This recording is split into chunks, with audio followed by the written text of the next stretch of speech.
बताओ ज़रा, वो रिवर कहाँ पर है? दनुबे रिवर। दनुबे रिवर कहाँ है? पक्की बात है जर्मनी में है? क्या हो गया, हंस क्यों रहे हो? क्या हो गया?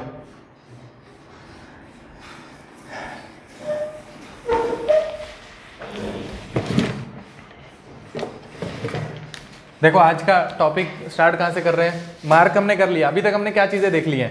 अभी तक हमने क्या देख लिया है? सबसे पहले क्या देखा? आइलैंड, है ना? आइलैंड देख लिए हैं। उसके बाद हमने माउंटेन देख लिए हैं। माउंटेन के दो टाइप देख लिए, कौन कौन से? फोल्ड माउंटेन देख ली और ब्लॉक माउंटेन भी देख ली, है ना? उससे आगे बढ़े हम। उसके बाद हमने क्या देखा?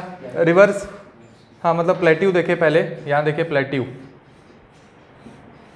प्लेट्यू देखे। उसके बाद देखे रिवर और वो प्लेन्स थोड़े बहुत कि कहाँ कौन से प्लेन्स में से ये रिवर निकल रही है। ठीक है, ठीक है। यहाँ तक हमारी जो थ्योरी थी कौन सी? स्टार्टिंग की continental drift theory, continental drift theory. उसके बाद की सी फ्लोर स्प्रेडिंग थ्योरी और उसके बाद की प्लेट टेक्टोनिक थ्योरी। उसमें से हम जानने की कोशिश कर रहे थे कि इन थ्योरी के बेसिस पे ये इन सब चीज़ों की फॉर्मेशन कैसे हुई होगी, है ना? तो कॉन्टिनेंटल ड्रिफ्ट थ्योरी से हमने समझा कि एक थोड़ा सा रिकैप, है ना? कॉन्टिनेंटल ड्रिफ्ट थ्योरी से क्या समझा कि भाई कॉन्टिनेंट एक टाइम पे एक जगह का पार्ट हुए होंगे और आज वो उस जगह का पार्ट नहीं है। उसके लिए अलग अलग चीज़ें दी गई, एविडेंस दिए गए, पर एविडेंस के लिए ड्राइविंग फोर्स नहीं दिया गया, है ना? ड्राइविंग फोर्स नहीं दिया गया। और एक्चुअल में एल्फ्रेड वेजनर ने क्या बोला कि ड्राइविंग फोर्स है क्या? सन एंड द मून, है ना? तो हमने देखा कि वो वाला जो एविडेंस है वो काफ़ी नहीं है बताने के लिए कि कॉन्टिनेंट एक दूसरे से दूर गए हैं। उसके बाद सेकंड एक आपका जियोलॉजिस्ट आते हैं जिसका नाम है आर्थर होम्स, है ना? और वो आपको एक थ्योरी देते हैं जिसका नाम है कन्वेक्शन सेल थ्योरी। उसमें बताया जाता है कि कैसे कन्वेक्शन सेल्स की वजह से न्यू क्रस्ट बनती है और ओल्ड क्रस्ट डिस्ट्रॉय होती है। उसके बाद आपके ये सी फ्लोर स्प्रेडिंग थ्योरी, और उसमें ये बताया जा रहा था आपको क्या कि वही कन्वेक्शन सेल की मदद से कैसे मिड ओशनिक रिज पे नई क्रस्ट बन रही है, न्यू क्रस्ट, और कैसे ट्रेंचेस पे ओल्ड क्रस्ट डिस्ट्रॉय हो रही है ना? ओल्ड क्रस्ट होगी डिस्ट्रॉय। यहाँ तक पढ़ लिया। फिर हमने क्या पढ़ा? फिर हम यहाँ से आए निकल के प्लेट टेक्टोनिक थ्योरी में। प्लेट टेक्टोनिक थ्योरी में हमने समझा कि एक्चुअल में तो ये प्लेट्स हैं जो कि जो आपकी लिथोस्फेयर है वो आपके एक्चुअल में एस्थेनोस्फेयर के ऊपर फ्लोट कर रहा है ना? लिथोस्फेयर आपका एस्थेनोस्फेयर के ऊपर फ्लोट कर रहा है। और एस्थेनोस्फेयर क्या है? लिथोस्फेयर एक्चुअल में क्या है? क्रस्ट और अपर मेंटल दोनों मिला के आपका लिथोस्फेयर है ना? और उसके नीचे वाला एरिया जो है liquid area, semi molten area, वो आपका क्या है? एस्थेनोस्फेयर। फिर हमने पढ़ा कि इस पूरे world is divided in different major plates and minor plates. उन प्लेट्स के नाम देखे। फिर हमने देखा कि प्लेट्स अगर एक दूसरे से दूर जाती हैं, डाइवर्ज करती हैं, तो वहाँ पर किस चीज़ की फॉर्मेशन होती है ना? अगर प्लेट्स एक दूसरे से डाइवर्ज करती हैं तो क्या बन रहा था? प्लेट्स एक दूसरे से डाइवर्ज करती हैं, जहाँ पे प्लेट्स एक दूसरे से डाइवर्ज करेंगी वहाँ पे न्यू क्रस्ट बनेगी।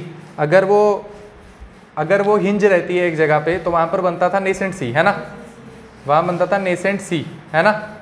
और अगर वो अलग हो जाएगी तो एक टाइप पे ये भी हो सकता है कि वो एकदम अलग हो जाए और एक खुद में ही आइलैंड बन जाए, जिसका एग्जाम्पल हमने देखा मेडागास्कर। ठीक है। फिर हमने क्या देखा कि ग्रेट अफ्रीकन रिफ्ट वैली, वो भी एक टाइप से अभी वहाँ पर बीच में पानी के डिपोजिशन से लेक्स बनी है। ऐसा हो सकता है कि एक टाइम पे ये भी एरिया जो है अफ्रीका से अलग हो जाए, है ना? क्योंकि उसके नीचे कौन सी कन्वेक्शन सेलेक्टिव होगा? जिसका राइजिंग लिम्ब होगा या फिर डाउनवर्ड लिम्ब होगा? राइजिंग लिम्ब होगा, है ना?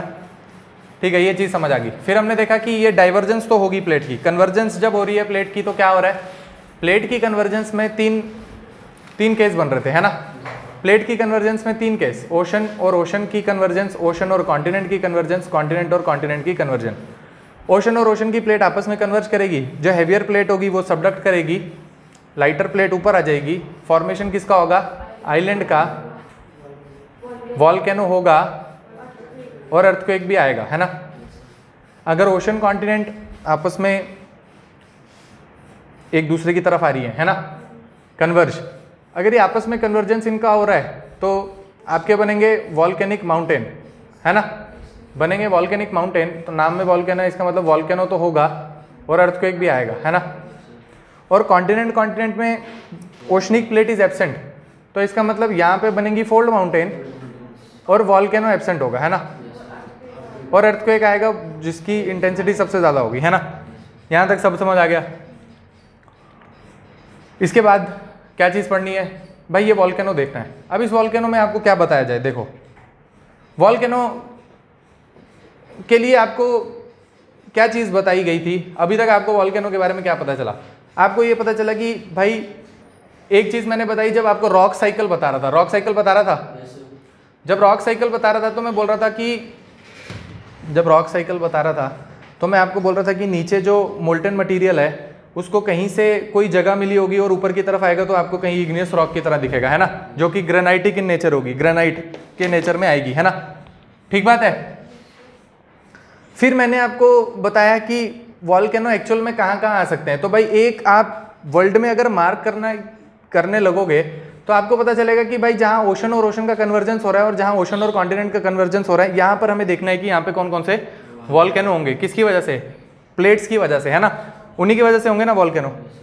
फिर वॉल्केनो में और क्या चीज़ हो सकती है, एक वही बेसिक सी चीज़ कि भाई अगर अंदर होता है तो आप उसको क्या बोलते हो, मैग्मा, है ना।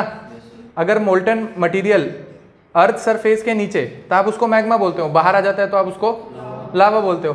अब इससे ज़्यादा वॉल्केनिज्म में कुछ समझाने के पीछे उसका मतलब कॉन्सेप्ट कुछ नहीं है, कॉन्सेप्ट आपको समझा दिया है। वही कन्वेक्शन सेल थ्योरी की वजह से जो मटेरियल ऊपर आ रहा है, जो न्यू क्रस्ट बन रही है, वही वॉल्केनिज्म है ना। ठीक बात है। जो सबडक्शन की वजह से जैसे आइलैंड बन रहे थे, जो ऊपर मोल्टन मटेरियल आ रहा है, वही वॉल्केनिज्म है एक टाइप का, है ना।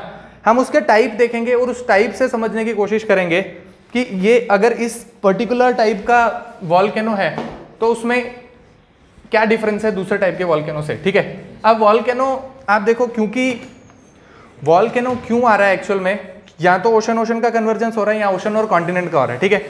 फिर मैंने आपको ये भी चीज़ बताई कि भाई ओशन की जो क्रस्ट है और कॉन्टिनेंटल क्रस्ट के मैंने आपको बताया कि किस मटेरियल से बना हुआ है। याद करो एक बारी वो वाला पेज निकालो। सियाल सीमा नहीं, मैंने ऐसे बताया एंडीसाइट, बेसाल्ट, वो याद है। सबसे नीचे क्या बताया था, ऑलिवाइन रॉक, ऑलिवाइन रॉक बताए सबसे नीचे, कहाँ, मेंटल में, है ना। उसके ऊपर क्या बताया, एंडेसाइट बताई नहीं, ग्रेनाइट तो सबसे ऊपर होगा, ग्रेनाइट तो सरफेस पे होता है। आप एक बारी पेज खोलो जहाँ लिखवाया था, ग्रेनाइट सरफेस पे होता है ना। ग्रेनाइट आपको सामने दिख जाएगा अगर आपको कहीं सरफेस के ऊपर ग्रेनाइट मिल जाए। एक्चुअल में क्या होता है, ग्रेनाइट आपको खोद के निकालना पड़ता है थोड़ा नीचे से। अगर कहीं सरफेस के ऊपर, कहीं कहीं इंडिया में आपको सरफेस के ऊपर ग्रेनाइट दिख जाएगा, है ना, इसका मतलब वहाँ बहुत वेदरिंग होगी, वो ऊपर ऊपर दिख रहा है वो जगह आपको। ठीक है। क्या बताया था, सबसे नीचे क्या था, ऑलिवाइन रॉक, उसके ऊपर एंडेसाइट, है ना, उससे ऊपर बेसाल्ट, है ना, उससे ऊपर बेसाल्ट और उससे ऊपर ग्रेनाइट। आप देखो ये ग्रेनाइट तो ये तो अर्थ के क्रस्ट के ऊपर वाली बात है ना। अब आपका जो वॉल्केनो होगा उसके दो टाइप होंगे, कौन कौन से, या तो वो बेसाल्टिक होगा या तो वो एंडेसाइटिक इन नेचर होगा। ठीक है। या आपका जो वॉल्केनो है वो बेसाल्टिक इन नेचर होगा या वो होगा एंडेसाइटिक इन नेचर। हम एक एक करके इसके फीचर पढ़ते हैं कि अगर बेसाल्टिक नेचर का वॉल्केनो होगा तो दिखने में कैसा होगा और उसके क्या फीचर होंगे, और अगर एंडेसाइटिक टाइप का वॉल्केनो होगा तो दिखने में कैसा होगा, उसके क्या फीचर होंगे। बेसिक चीज़, अगर आपको कहीं फोटो दिखे और आपको पता करना हो कि ये बेसाल्टिक टाइप का वॉल्केनो निकल रहा है यहाँ पे या एंडेसाइटिक टाइप का वॉल्केनो, ठीक है, तो आप क्या देखोगे, आप देखोगे कभी कभी नेशनल ज्योग्राफिक चैनल पे क्या होता है, दिखाते हैं वॉल्केनो और दिखाते हैं बहुत स्लोली ऐसे स्प्रेड हो रहा है और यहाँ से लोग बैठ के कैमरा से उसकी फोटो भी खींच रहे हैं, है ना, देखा आपने, होता है ना। अगर वैसा टाइप का आपको दिख रहा है कि ऐसा कुछ हो रहा है तो आप समझोगे कि ये बेसाल्टिक टाइप का वॉल्केनो है। क्या बेसाल्टिक टाइप ऑफ वॉल्केनो का फीचर होता है कि बेसाल्ट जो होता है वो धीरे धीरे फ्लो करता है, धीरे धीरे। उसका बेसाल्टिक टाइप ऑफ वॉल्केनो का जो इरप्शन होगा वो बहुत स्लो होगा। बेसाल्ट धीरे धीरे स्प्रेड करता है और ज़्यादा एरिया कवर करता है, ठीक है। बेसाल्ट धीरे धीरे स्प्रेड करता है, ज़्यादा एरिया कवर करता है। अगर कहीं पे एंडोसाइटिक टाइप का वॉल्केनो होगा तो वो वॉल्केनो होता है जिसका वायलेंट इरप्शन होता है, आप दूर से ही देखोगे उसको, ठीक है, ठीक है। तो ऐसे आपको समझ नहीं आएगा, आप इधर आ जाओ जल्दी से और उसको समझो फोटो में।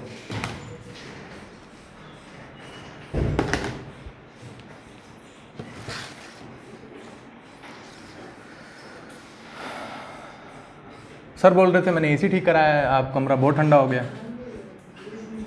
मुझे तो कल से ज़्यादा गर्मी लग रही है आज।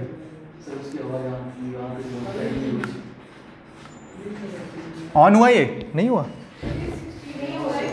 पीछे से ऑन नहीं है मेरे ख्याल से, फिर पीछे से ऑन है। इसकी प्रोजेक्टर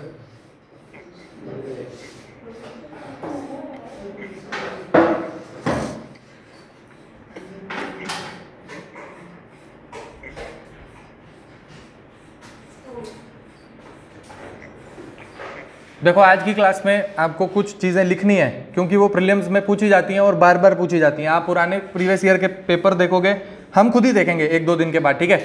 जितना पढ़ लिया है उसके क्वेश्चन देखेंगे कि जो पढ़ रहे हैं उससे क्वेश्चन आ रहे हैं। तो आप देखोगे वॉल्केनो से अगर कोई भी क्वेश्चन आ रहा है तो आज की जो आपकी क्लास है उसके बाहर से कुछ नहीं आएगा, ठीक है। आज आपको क्लास में जो भी वॉल्केनो के बारे में पढ़ाया जा रहा है वहीं से आपका क्वेश्चन आएगा। अगर उतना आपने याद कर लिया तो मतलब बात बन गई।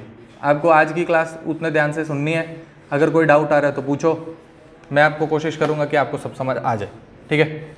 यहाँ पे देखो,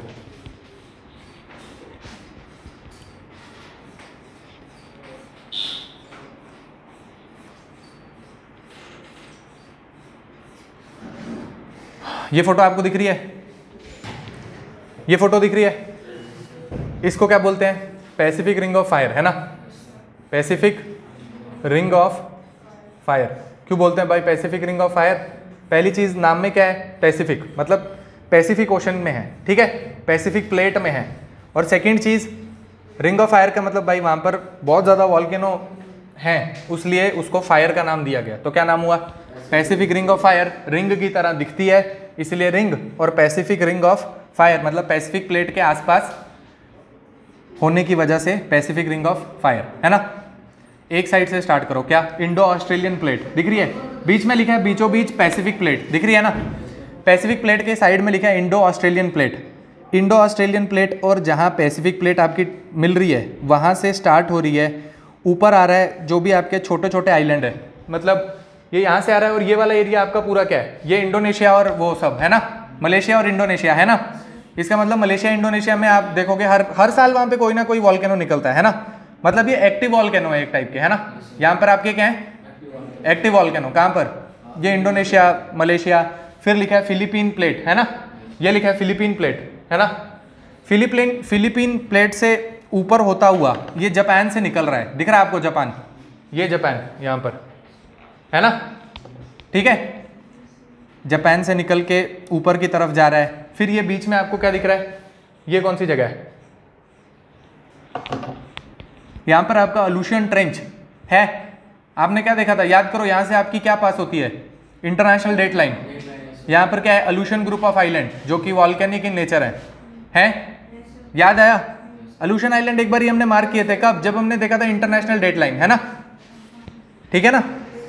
तो वहां पर देखो क्या लिखा हुआ है? अल्यूशियन ट्रेंच लिखा है, उसके पास लिखा हुआ है, वहां से ये आपकी पैसिफिक रिंग ऑफ फायर पास हो रही है। फिर नॉर्थ अमेरिका के लेफ्ट हैंड साइड पे, नॉर्थ अमेरिका के लेफ्ट हैंड साइड पे ये आपकी पैसिफिक प्लेट और north American plate, continental plate और ओशनिक प्लेट, ये ओशनिक प्लेट और ये कॉन्टिनेंटल प्लेट, है ना, ये आपस में टकरा रही है। तो यहाँ पर आपके कौन से माउंटेन बन रहे हैं? Volcanic mountain. नाम? एंडीज कहाँ भाई? रॉकीज। रॉकीज माउंटेन रेंज, है ना, रॉकीज माउंटेन रेंज। और फिर यहाँ से नीचे की तरफ आ रहे हो तो ये कौन सी जगह है? यहाँ पर आपकी एक प्लेट छोटी सी कोकोस प्लेट है, कोकोस प्लेट। और यहाँ पर कौन कौन से कंट्रीज हैं? हाँ, है ना, वो वाले सारे कंट्री हैं यहाँ पर। और यहाँ से आप नीचे की तरफ आओगे तो यहाँ पे नास्का प्लेट और ये साउथ अमेरिकन प्लेट, है ना। तो ये भी आपस में टकरा रही है और यहाँ पर क्या बन रहा है? इंडीज माउंटेन रेंज, है ना, ठीक है। तो आप क्या बोलोगे कि पैसिफिक रिंग ऑफ फायर क्या है? Pacific ring of fire Pacific ocean में एक रिंग है जहाँ पर आपके सबसे ज़्यादा एक्टिव वॉल्केनो प्रेजेंट है। क्यों प्रेजेंट है? क्योंकि वहाँ पे ओशन और ओशन प्लेट का कन्वर्जेंस हो रहा है और किसी किसी जगह पे ओशन और कॉन्टिनेंटल प्लेट का कन्वर्जेंस हो रहा है। ठीक है, ठीक है, पक्का दिख रहा है? कल मुझे आपको कुछ लिखवाना था, ऐसा तो नहीं है कि मेरे को कुछ लिखवाना था और मैं भूल गया, नहीं। ठीक है, पहली चीज़ होगी आपने ये देख लिया पैसिफिक रिंग ऑफ फायर। ठीक है, सेकंड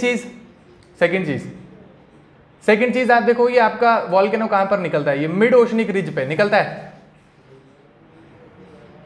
वॉल्केनो आपका कहाँ पर निकलता है? मिड ओशनिक रिज पे, है ना? तभी तो न्यू क्रस्ट बन रही है मिड ओशनिक रिज पे।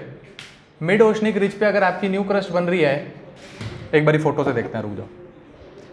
आप समझो अगर मिड ओशनिक रिज पे आपकी न्यू क्रस्ट बन रही है तो वहाँ पर निकलने वाला जो वॉल्केनो होता है, वहाँ पर निकलने वाला volcano is basaltic in nature और उसका इरप्शन इज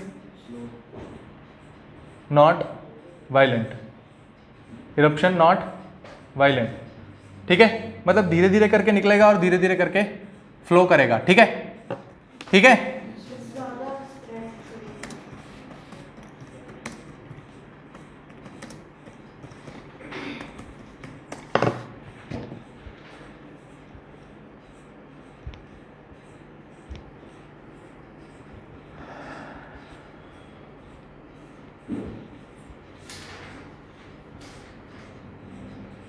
ये दिख रहा है आपको? ये चीज़ जो बताना चाह रहा है, ये चीज़ दिख रहा है? ये क्या बताना चाह रहा है? ये बताना चाह रहा है कि आपका ये मिड ओशनिक रिज है, यहाँ पर दिख रहा है ये मिड ओशनिक रिज, ये दिख रही है? ये दिखा रहा है कि नीचे से आ रहा है और ये ऊपर की तरफ आपका, ये नीचे से आ रहा है मोल्टन मटेरियल, ये ऊपर की तरफ आ रहा है और ये यहाँ से क्रस्ट आपकी दूर की तरफ जा रही है और यहाँ पे न्यू क्रस्ट बन रही है। इस चीज़ को वो दिखाना चाह रहा है कि मिड ओशनिक रिज पे एक टाइप का वॉल्केनिक फिनोमिना है ना। आप कॉपी में एक छोटा सा चीज़ लिखो कि मिड ओशनिक रिज, उसके नीचे लिखो बेसाल्टिक इरप्शन। हाँ बोलो, क्या चीज़ को?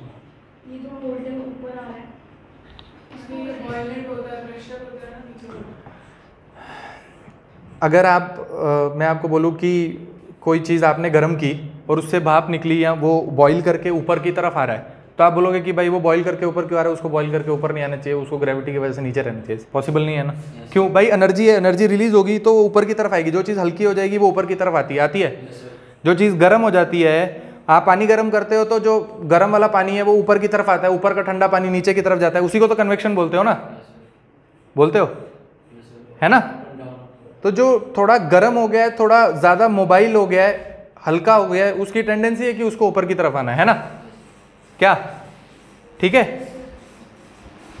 तो यहाँ पर क्या दिखाना चाह रहे हैं कि मिड ओशनिक रिज पे आपका वॉल्केनिक इरप्शन। आप लिखो मिड ओशनिक रिज, साइड में छोटा सा लिखो ओशन डाइवर्जेंस।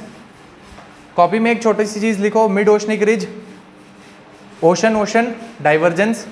नीचे लिखो बेसाल्टिक इन नेचर और पीसफुल इरप्शन।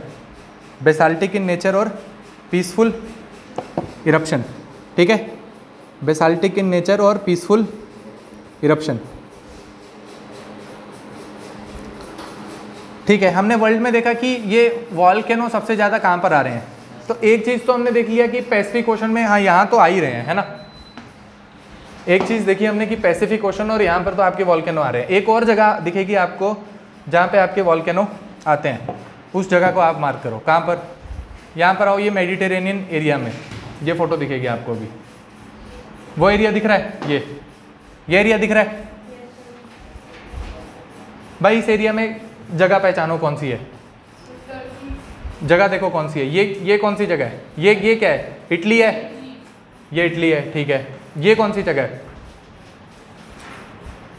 ये कौन सी जगह है? ये कहाँ से जर्मनी है भाई? ये अफ्रीका है ना। ये मेडिटेरेनियन सी है तो ये अफ्रीका हुआ, नहीं हुआ, है ना। अगर ये इटली है, ये इस जगह पहचानने का सबसे आसान तरीका क्या है भाई? ये ऐसे लंबी चोंच वाली जगह जो है वो इटली होती है, वहां पहुंच जाओ, है ना। वहां से आप देखना स्टार्ट करो। ये क्या है? स्पेन, पोर्टुगल, ये फ्रांस, ये जर्मनी, यहाँ जर्मनी है ना, क्या? ठीक है, यहाँ जर्मनी है। ये क्या है? अफ्रीका। ये क्या, ये ग्रीस वगैरह, ये टर्की है, दिख रहा है ना, ये मेडिटेरेनियन सी है, दिख रहा है, ये स्ट्रेट ऑफ जिब्राल्टर है ना। तो एक दूसरी जगह आपकी दिखाना चाह रहे हैं जहाँ पर आपको वॉल्केनो दिखते हैं, कौन सी जगह बोल रहे हैं, मेडिटेरेनियन सी में आपके इस जगह पे आपके कुछ वॉल्केनो एक्टिव हैं, ठीक है। यहाँ पे बहुत सारे वॉल्केनो है, जैसे माउंट एटना वगैरह, अभी हम मार्क करेंगे, ठीक है। माउंट एटना वगैरह ये हैं इटली के आसपास, और यहाँ पर ये जगहें क्यों एक्टिव हैं, यहाँ देखो ये नीचे लिखा हुआ है वॉल्केनोज ऑफ द मेडिटेरेनियन सी। यहाँ फोटो दिख रही है, यहाँ फोटो दिख रही है, ये क्या दिखा रहा है, ये कौन सी जगह है, ये इटली है ना। फिर ये नीचे वाली जगह, फिर ये वाली कौन सी जगह है, टर्की है ना। क्या दिखाना चाह रहा है भाई, एक तो वो वाली जगह हो गई जहाँ पर आपके ओशन और ओशन का कन्वर्जेंस हुआ है ना, एक दूसरी जगह होगी जहाँ पर आपका ये यूरेशियन प्लेट है, और ये मेडिटेरेनियन सी आपकी जो है ना, इसको ऐसा बोला जाता है कि मेडिटेरेनियन सी ये किसका बचा हुआ हिस्सा है, जो आपका टेथिस सी था ना, जो आपका टेथिस सी होता था एक टाइम पे, है ना, जो आपका ओरिजिनल टेथिस सी था, जो आपका ओरिजिनल टेथिस सी था, उसका बचा हुआ जो हिस्सा है वो आज मेडिटेरेनियन सी है, ठीक है। कॉपी में लिख लो इस चीज़ को, क्या जो एक्चुअल में आपका टेथिस सी था, जो किसके बीच में था, गोंडवाना लैंड और यूरेशिया के बीच में, गोंडवाना लैंड और यूरेशिया के बीच में था, नहीं था, टेथिस सी कहाँ था, गोंडवाना लैंड और Gondwana land,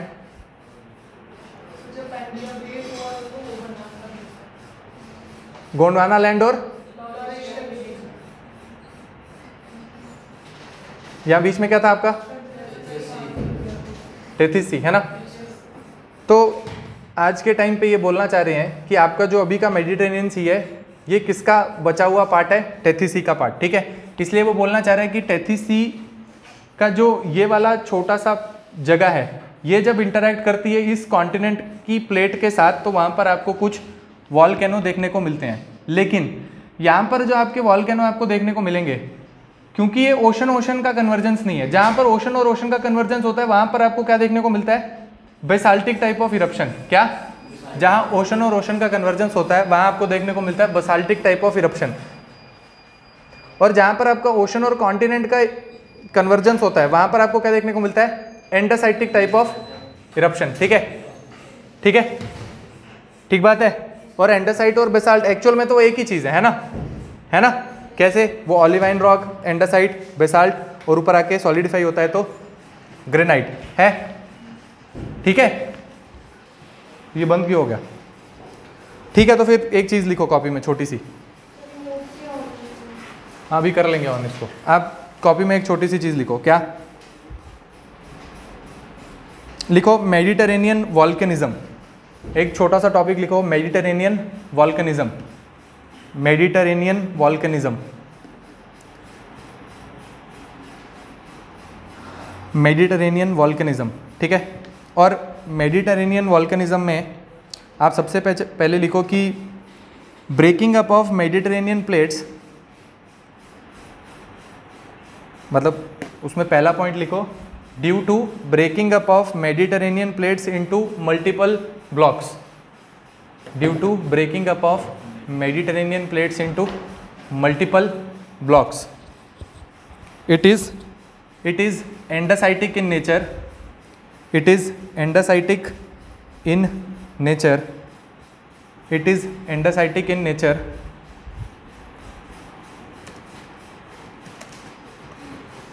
It is andesitic in nature. For example, Mount Etna. For example, mount Etna, ठीक है, ETNA, माउंट एटना। ये किससे कनेक्टेड था यहाँ पे, जियो फाइबर से, फाइबर से, कैमरा से, हाँ हो गया।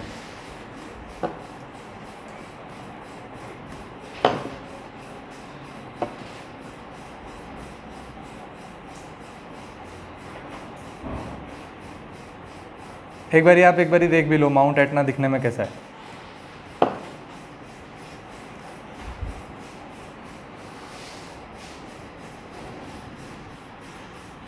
ये है आपका माउंट एटना, कहाँ पर है, कहाँ पर है, सिसली, इटली का हिस्सा है ना सिसली। ये इसकी आप फोटो देखो ज़रा एक बारी, फोटो दिख रही है आपको, ये दिख रहा है कैसे एक बारी जोर से निकल रहा है ना, वायलेंट इरप्शन हो रहा है, वो धीरे धीरे करके फ्लो नहीं हो रहा है, ठीक है, ठीक है, ठीक है।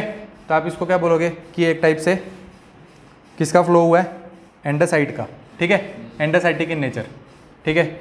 यहाँ तक देख लिया तो अगली चीज़ आओ, फिर ये वाली चीज़ आप लिख लेना कि ये टेथीस सी का पार्ट था, ठीक है, Mediterranean sea is part of Tethys sea, ठीक है। फिर एक चीज़ होती है जिसको आप बोलते हो हॉटस्पॉट वॉल्केनो, किसको, हॉटस्पॉट वॉल्केनो। अब आप समझो ये हॉटस्पॉट वॉल्केनो क्या है, फोटो देखो और वहाँ से समझने की कोशिश करेंगे।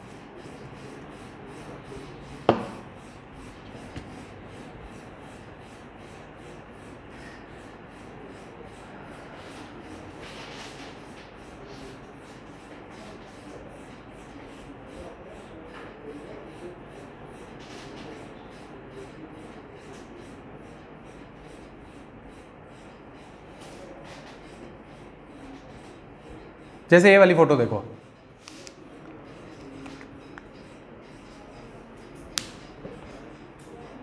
एक मिनट रुक जाओ मुझे देखने दो। Volcano move away from hotspot, आप देखो वॉल्केनिक जो आपका हॉटस्पॉट वॉल्केनो होगा,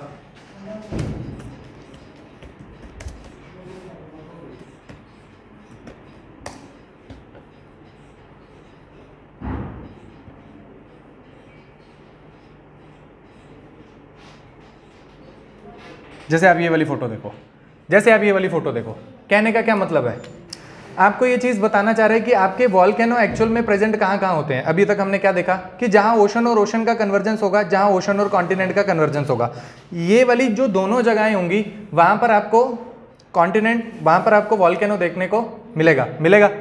तीसरी चीज़ क्या बताना चाह रहे हैं कि अर्थ पे कुछ ऐसी जगह होती हैं जहाँ पे नेचुरल हॉटस्पॉट्स होते हैं, ठीक है, जहाँ पर नेचुरल वॉल्केनिक हॉटस्पॉट होते हैं। मतलब उसका ये कहने का मतलब है कि आपकी जो नीचे का मेंटल एरिया है वहाँ पर जो आपका मैग्मा है वो नेचुरली ऊपर की तरफ आ रहा होता है और वो उसी जगह पे रहता है, ठीक है, इसी जगह पे।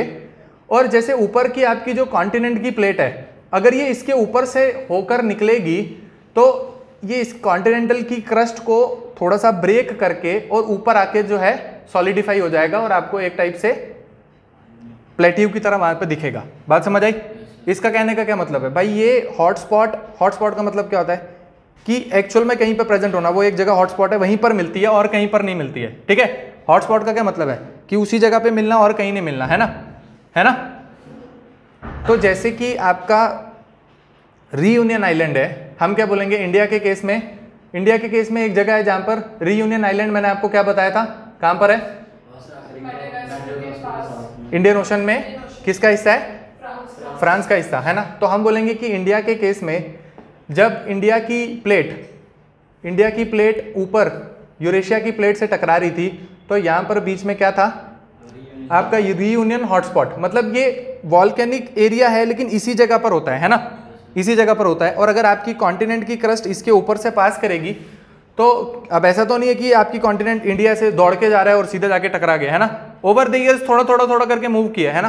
तो जितनी देर वो इस हॉटस्पॉट के ऊपर रही होगी उतने टाइम के लिए रीयूनियन हॉटस्पॉट के नीचे से जो आपका मैग्मा है वो ऊपर आया होगा और उसने कॉन्टिनेंटल क्रस्ट को ब्रेक किया और धीरे धीरे करके ऊपर आया और ऊपर आके सॉलिडिफाई हुआ, जहाँ पर आज आपको क्या दिखता है, डेक्कन प्लेट्यू, और वहाँ पर आपको दिखती है ब्लैक सॉइल, है ना। ठीक बात है ना। इसीलिए वहाँ पर आपकी वेजिटेशन वगैरह नहीं होती, बस वहाँ पर आपका क्या उगता है, कॉटन, ठीक है, ठीक है, नहीं उगता, हाँ होती है वेजिटेशन, होती है भाई, ऐसा नहीं कह रहा, वेजिटेशन होती है, मतलब एक पर्टिकुलर टाइप की वेजिटेशन हो सकती है वहाँ पर, है ना, एक पर्टिकुलर टाइप की वेजिटेशन हो सकती है वहाँ पर, होती है, ऐसा ही है ना, एक पर्टिकुलर टाइप की वेजिटेशन होती है ना। जैसे ऑल ओवर इंडिया आप बाकी जगह देखोगे तो एलुवियल सॉइल है, अगर नहीं भी है थोड़ी दूसरी टाइप की सॉइल है, फिर भी आप कुछ इधर उधर कर सकते हो और कोई चीज़ यहाँ की वहाँ उगा सकते हो, है ना। लेकिन जो आपकी डेक्कन प्लेट्यू में ब्लैक सॉइल है वहाँ कुछ स्पेसिफिक चीज़ें ही हैं जो उगती हैं, है ना, है ना, जैसे एक कॉटन, जैसे एक कॉटन उसमें से, है ना। ठीक है, आपको समझ आ गया कि हॉटस्पॉट क्या है? Volcanic hotspot. वॉल्केनिक हॉटस्पॉट के लिए एक दो लाइन लिख लो। लिखो वॉल्केनिक हॉटस्पॉट, लिखो वॉल्केनिक हॉटस्पॉट। ठीक है, वॉल्केनिक हॉटस्पॉट में लिखो magma from deep interior, magma from deep interior, magma from deep interior comes out and breaks the continental crust and breaks the continental crust। ठीक है, उसके नीचे कुछ एग्जाम्पल लिख लो। For example Reunion hotspot, for example Reunion hotspot. Second चीज़ Hawaiian island and third is Aleutian island. ठीक है, एक हवाईन आइलैंड, एक अल्यूशन आइलैंड। आइलैंड को बोल सकते हैं हॉटस्पॉट? कौन सा? नहीं, बैरन आइलैंड हॉटस्पॉट नहीं है। बैरन आइलैंड एक टाइप का आपका एक्टिव वॉल्केनो है। अभी देखेंगे कि एक्टिव वॉल्केनो क्या है, डोरमेंट वॉल्केनो क्या है, वो सारी चीज़ें देखेंगे, लेकिन वो हॉटस्पॉट नहीं है। हॉटस्पॉट आपको क्या बोला? हॉटस्पॉट कैसे हो सकता है? आप देखो वो बैरन आइलैंड जो है आपका वो अंडमान एंड निकोबार में है ना, और उसके आगे पीछे सारी की सारी ओशनिक प्लेट है ना, वो उसकी वजह से वहाँ पर वॉल्केनो है। वो हॉटस्पॉट नहीं है। हॉटस्पॉट का मतलब क्या है कि सिर्फ उसी जगह पर होना है और उसके ऊपर से कोई प्लेट निकल जाए तो वहाँ पर उसका आ जाना है ना। ठीक है, सिर्फ उस चीज़ को आप बोलोगे हॉटस्पॉट है। आप देखो फिर मैंने आपको क्या बताया कि दो टाइप के आपके वॉल्केनो हो सकते हैं। क्या? एक हो सकता है एंडासाइटिक टाइप ऑफ वॉल्केनो मैग्मा, या फिर एक हो सकता है बेसाल्टिक टाइप ऑफ मैग्मा या बेसाल्टिक टाइप ऑफ इरप्शन। दो टाइप के हो सकते हैं। बेसाल्टिक जो है आपका वो मैंने आपको बताया वहाँ होगा जहाँ ओशन का कन्वर्जेंस होगा ज़्यादातर, है ना। और एंडासाइटिक आपका कहाँ होगा? जहाँ ओशन और कॉन्टिनेंट का कन्वर्जेंस होगा। ठीक है, यहाँ पे कुछ फीचर बता रहा है। किसके बता रहा है? कि एंडासाइटिक मैग्मा जो होता है उसके कुछ फीचर। एक बार कॉपी में यहीं से उतार लो। एक बार लिखो एंडासाइटिक मैग्मा और लिखो फर्स्ट पॉइंट। कह रहे हैं found along continental oceanic subduction zones. First कह रहे हैं is found along continental oceanic subduction zones.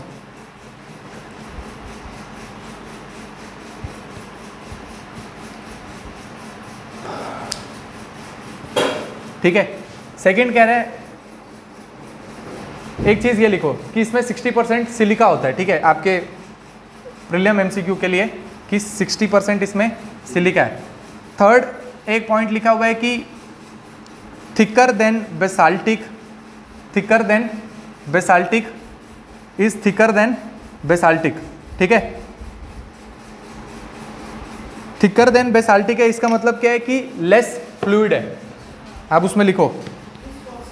ठीक है, थिकर देन बेसाल्टिक मतलब कि लेस फ्लूइड, मतलब लेस मोबाइल, है ना। थिकर देन बेसाल्ट मतलब लेस फ्लूइड, लेस मोबाइल।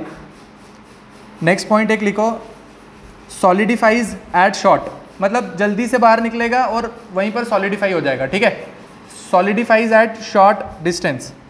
ठीक है, सॉलिडिफाइज एट शॉर्ट डिस्टेंस। ठीक है, और लास्ट उसका लिखो कि violent eruption. Last is violent eruption, violent eruption. ठीक है, वायलेंट इरप्शन। फिर आप एक साइड में एक दूसरा ये बेसाल्टिक इरप्शन के बारे में भी 2-3 पॉइंट लिख लो। इसका उल्टा बेसाल्टिक आपको कहाँ पर दिख रहा है? ओशन कन्वर्जेंस पे, ocean convergence, comma mid oceanic ridges, comma mid oceanic ridges, comma hotspot volcanism. ये हॉटस्पॉट में भी जो आपको दिखा वो भी बेसाल्टिक इरप्शन है ना। ठीक है, क्योंकि प्लेट उसके ऊपर आएगी तो धीरे धीरे करके उसको तोड़ेगा और धीरे धीरे करके स्प्रेड करेगा। ठीक है, सेकेंड चीज basalt is highly fluid. Basalt is highly fluid means more mobile in nature. ठीक है, is highly fluid means more mobile in nature. Fourth is spread across spread across easily, and fourth is quite eruption. Fourth is quite eruption, ठीक है, quite eruption, ठीक है भाई। इस table को आप याद कर लो, यहीं से आपका आएगा क्या, एमसीक्यू आपको पूछेगा डिफरेंस बिटवीन बेसाल्टिक इरप्शन और एंडोसाइटिक इरप्शन। तो आप क्या बोलोगे, बेसाल्ट जो होता है वो हाईली फ्लूइड है, ओशन और ओशन के कन्वर्जेंस पे मिलेगा, हॉटस्पॉट पे मिलेगा, मिड ओशनिक रिज पे मिलेगा, धीरे धीरे करके ट्रेवल करेगा, ज़्यादा मोबाइल है, उसका इरप्शन जो है वो स्लो है। और एंडोसाइट उसके ऑपोजिट, ठीक है, एंडोसाइट कहाँ पर मिलेगा, ओशन और कॉन्टिनेंट के कन्वर्जेंस पे, ठीक है, वायलेंट उसका इरप्शन है, ज़्यादा थिक है, धीरे धीरे फ्लो करता है और छोटे डिस्टेंस पे जाके ही सॉलिडिफाई हो जाता है ना, ठीक है, बात समझ आ गई। ये फोटो में आपको क्या दिखाना चाह रहा है, दिखा रहा है बेसाल्टिक लावा फ्लो इरप्शन, ठीक है। बेसाल्ट लावा जो है वो ऐसे करके निकलता है, मतलब ये धीरे धीरे करके निकल रहा है, और मोबाइल है तो ज़्यादा दूर तक जा रहा है, और कोई भी वायलेंट इरप्शन नहीं है ना, ठीक है। अगर आपको कहीं ऐसी फोटो दिखे तो आप क्या बोलोगे, ये क्या है, बेसाल्टिक इरप्शन, ठीक है। ये यहाँ पर आपको एक फोटो दिखा रहा है, ये ऐसे और अचानक से इतना ज़्यादा बाहर प्रेशर से चीज़ निकल रही है ना, ठीक है। तो इस पर क्या लिखा हुआ है, एंडोसाइटिक मैग्मा, ठीक है, बात समझ आ गई यहाँ तक।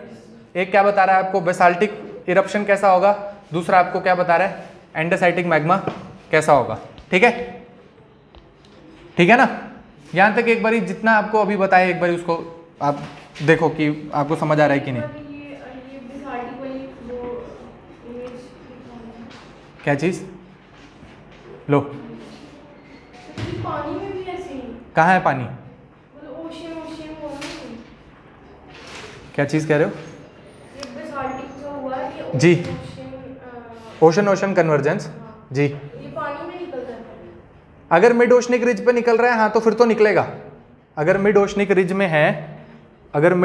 में है, तो नीचे कहीं पर निकलेगा। अगर पानी में, आप क्या कहना चाह रहे हो, अगर वहां पर सी है, अगर वहां पर आप देखो मिड ओशनिक रिज कहां पर होता है, मैंने आपको 3 टाइप क्या बताए, या तो ओशन और ओशन का कन्वर्जेंस हो रहा है ना, या तो ओशन और ओशन का कन्वर्जेंस हो रहा है।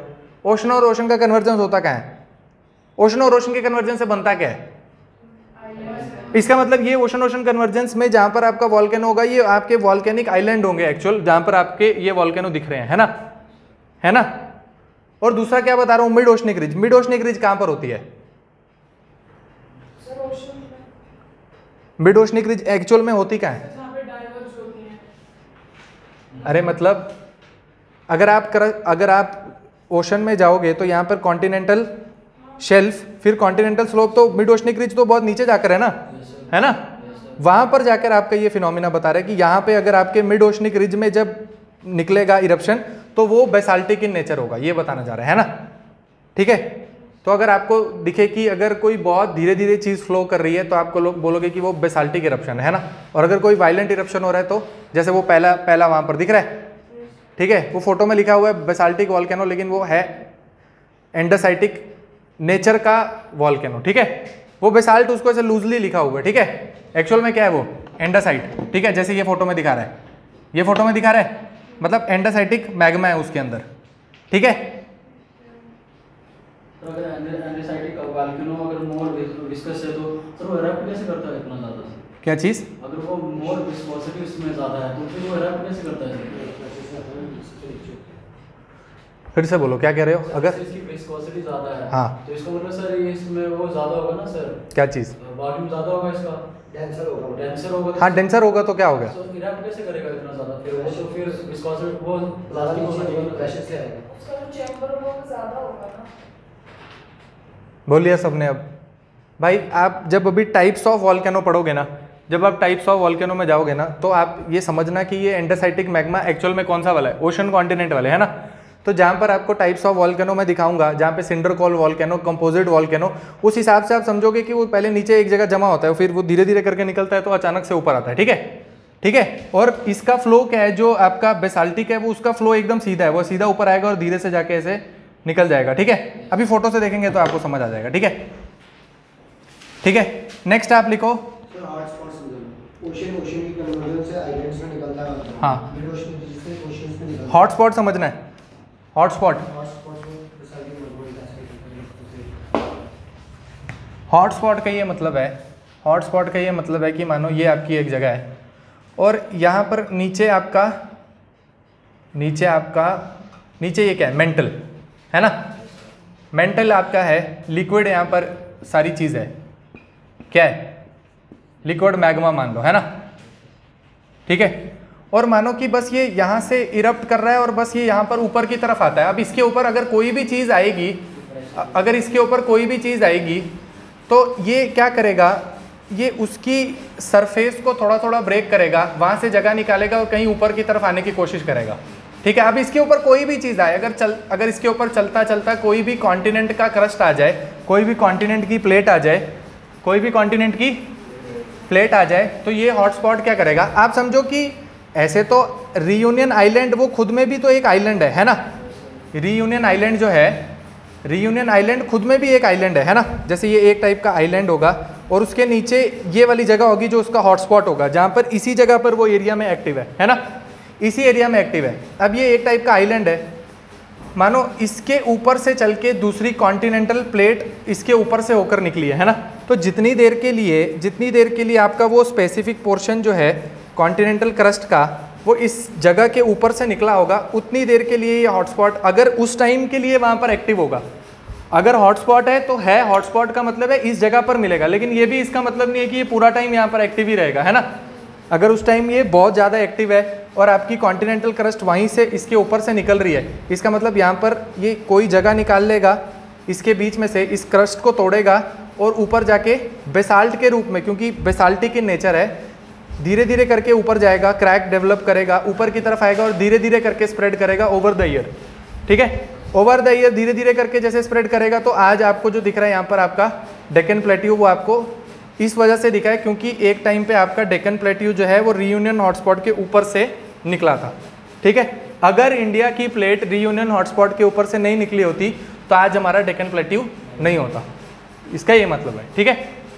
क्योंकि इंडिया में अगर आप ये बोल रहे हो कि Deccan plateau is volcanic in nature, है ना, उसके नीचे आपको एविडेंस दिखते हैं कि ये ब्लैक सॉइल है और ये सारी चीज़ें ये वॉल्केनो के ठंडा होने के बाद बनने वाली चीज़ है ना, तो एक्चुअल में तो इंडियन प्लेट के नीचे कोई भी वॉल्केनो नहीं है ना, तो वहाँ पर वो वॉल्केनो कहाँ से आया, ठीक है। उस हिसाब से आप ये स्पेकुलेशन लगा सकते हो कि हाँ कभी ऐसा हुआ होगा कि ये चीज़ यहाँ से किसी और चीज़ के ऊपर से निकली होगी, तो वहाँ से किसी हॉटस्पॉट से वो चीज़ मैग्मा ऊपर आया होगा, लावा सब सॉलिडिफाई हुआ होगा और आज आपको वो ये चीज़ दिख रही है, ठीक है, ठीक है। इससे ज़्यादा जब इंडियन प्लेट की मूवमेंट पढ़ेंगे इंडियन ज्योग्राफी में, वहाँ पर देख लेंगे, ठीक है। अगर कोई डाउट है तो पूछ लो फिर से, है क्या चीज़, अभी जो इंडिया के नीचे इसका मतलब अभी नहीं है, मतलब पहले था वो, अगर आज के टाइम पे इंडिया के यहाँ पर वॉल्केनो नहीं होता, अगर यहाँ पर डेक्कन प्लेट्यू नहीं होता, तो मेरा ये कहने का मतलब है कि इसका मतलब ये होता, ये तो ऑब्वियस हो जाता कि इंडियन प्लेट के यहाँ पे आसपास कोई भी वॉल्केनो वाली जगह नहीं है, तो नहीं है।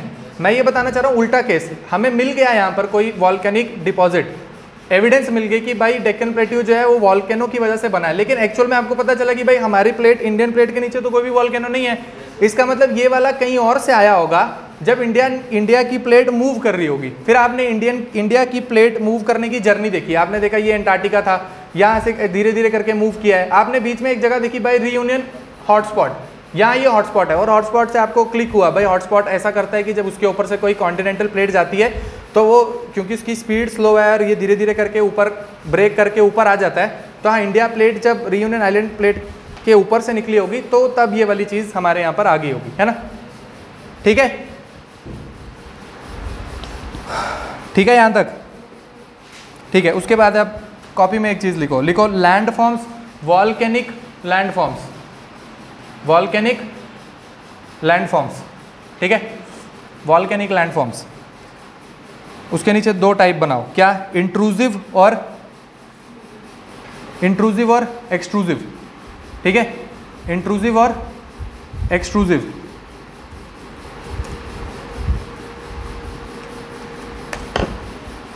इंट्रूसिव और एक्सट्रूसिव, ठीक है। एक मिनट रुक जाओ। इंट्रूसिव का मतलब क्या है? इंट्रूसिव का मतलब अंदर, एक्सट्रूसिव मतलब बाहर, है ना।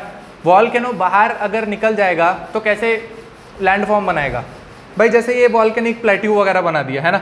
और अगर इंट्रूसिव रह जाएगा मतलब अगर वॉल्केनो निकला है लेकिन वो कहीं अर्थ की सरफेस को क्रॉस करके बाहर नहीं निकल पा रहा है, मतलब कॉन्टिनेंट की प्लेट को क्रॉस करके बाहर नहीं निकल पा रहा है, वो नीचे कहीं से जोर लगा रहा है ऊपर आने की, लेकिन यहीं पर कहीं पर आकर इस साइड जा रहा है, कहीं यहीं पर सॉलिडिफाई हो रहा है, यहीं पर ऊपर आके, लेकिन कहीं उसको क्रैक नहीं मिल रहा है कि वो अर्थ कॉन्टिनेंटल क्रस्ट को क्रॉस करके ऊपर की तरफ आ पाए, ठीक है।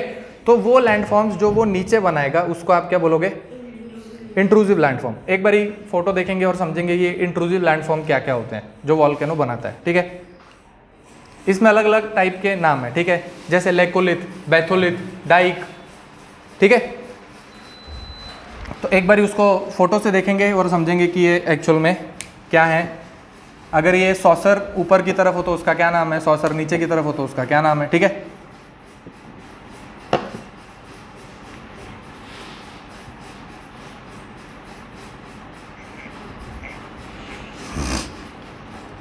कहाँ गया?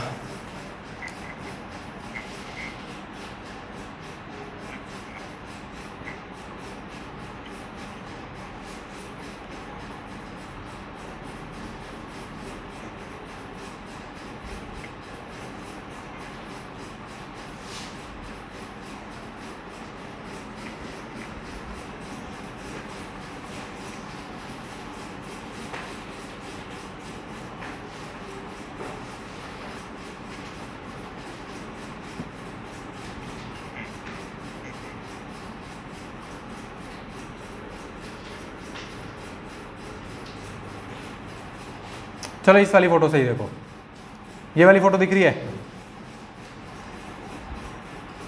ये वाली फोटो दिख रही है ना आपको, ये वाली फोटो दिख रही है। तो आप समझो कि अगर आपका मैग्मा जो है वो कॉन्टिनेंट के क्रस्ट के नीचे ही है और ये कॉन्टिनेंट के क्रस्ट के अंदर के बनने वाले वॉल्केनो की वजह से लैंडफॉर्म है, ठीक है। वॉल्केनो की वजह से बनने वाले कॉन्टिनेंटल क्रस्ट के नीचे के लैंडफॉर्म, जिनको आपने क्या बोला? इंट्रूसिव लैंडफॉर्म, ठीक है। इंट्रूसिव लैंडफॉर्म क्या क्या हो सकते हैं, ठीक है। पहला नाम है जिसको बोला गया बैथोलिथ। तो जो सबसे नीचे वाला एरिया होगा, सबसे नीचे वाला एरिया आपको इस फोटो में क्या दिख रहा है, जिसका नाम है बैथोलिथ, ठीक है।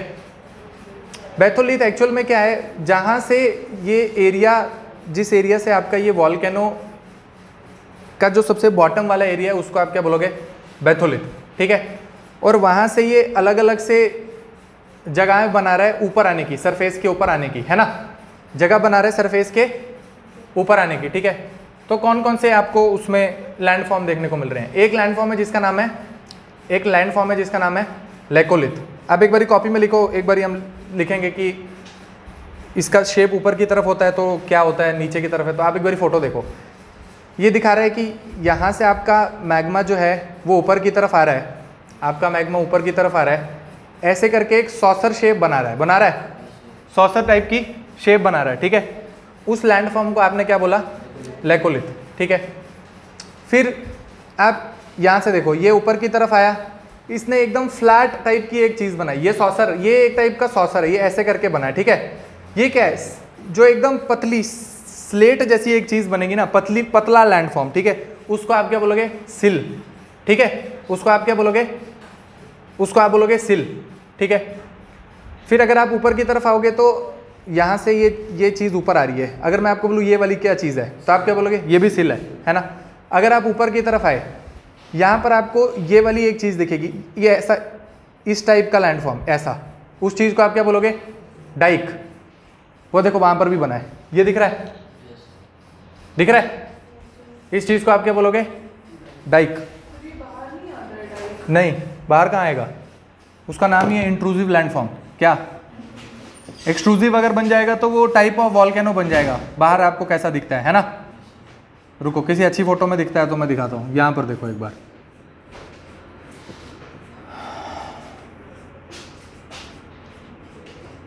अगर आपने इसको याद कर लिया तो बस आपका प्रीलिम्स का क्वेश्चन हो गया। वो अब आपका केएस का हो या फिर जो मर्जी हो, बात बन जाएगी।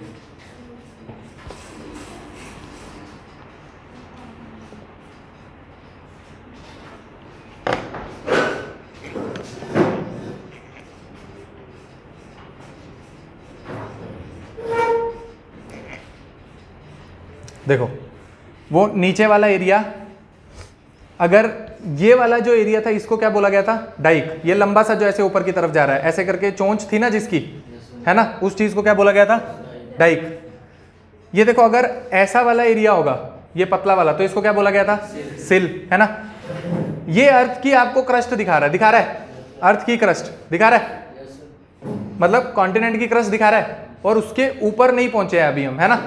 अगर ऊपर पहुंचेंगे तो ये बनेगा वॉल्केनो का कोन, और यहां दिखा रहा है कि इसमें से आपका निकल रहा है ये फ्रेश लावा, है ना। क्या दिखा रहा है कि अगर ये क्रस्ट है, अगर यहां से ये जगह ऊपर पहुंच गया, अगर यहां पर ये वॉल्केनिक कोन बन गया, अब इसमें से निकलेगा तो ये फ्रेश लावा। ये इसके नीचे के फीचर है क्या, कि ये मैग्मा का चैम्बर है, और उस मैग्मा के चैम्बर से अलग अलग जगह अगर जाकर आपका मैग्मा जाएगा तो किस हिसाब के लैंड फॉर्म वो बना सकता है। ठीक है, ठीक है। ये ऐसा ऊपर आया तो इस चीज को आपने बोला डाइक। डाइक यहां पर भी आपको दिख रहा है, ये पतली सी जो ऐसी चीज बनेगी इसको आप बोलोगे डाइक। ठीक है। फिर आप देखो एक चीज है जिसको बोल रहे हैं लेपोलिथ। ये क्या है, ये ऊपर की, ये नीचे से इसका लैंडफॉर्म ऐसा है, ऐसे करके, है ना, कटोरी की तरह। ठीक है, इसका लैंडफॉर्म है ऐसा, और इसका नाम है लेपोलिथ। और अगर लेकोलिथ है तो ये इसका उल्टा है, लेपोलिथ का उल्टा लेकोलिथ। ठीक है, एक बारी फोटो को ध्यान से देखो। अगर लेकोलिथ है, अगर लेकोलिथ है तो सॉसर है, लेकिन इन्वर्टेड सॉसर है। क्या सॉसर है, सॉसर मतलब क्या, कटोरी, है ना, कुछ भी। ये क्या है, इन्वर्टेड कटोरी। जहां लिखा होगा लेकोलिथ वहां पर क्या है, इन्वर्टेड सॉसर टाइप की शेप। एक बारी कॉपी में लिख लो, क्या, laccolith is inverted saucer like shape. Laccolith is inverted saucer like shape. ठीक है,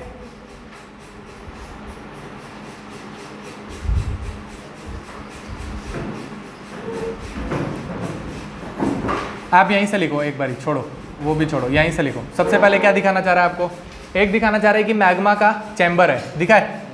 एक लिख रहा है मैग्मा का चैम्बर, लिख रहा है magma chamber is a pool of molten rock material located beneath earth surface. मतलब आपको समझ आ गई कि अभी मैग्मा चैम्बर बताने की क्या जरूरत है ना।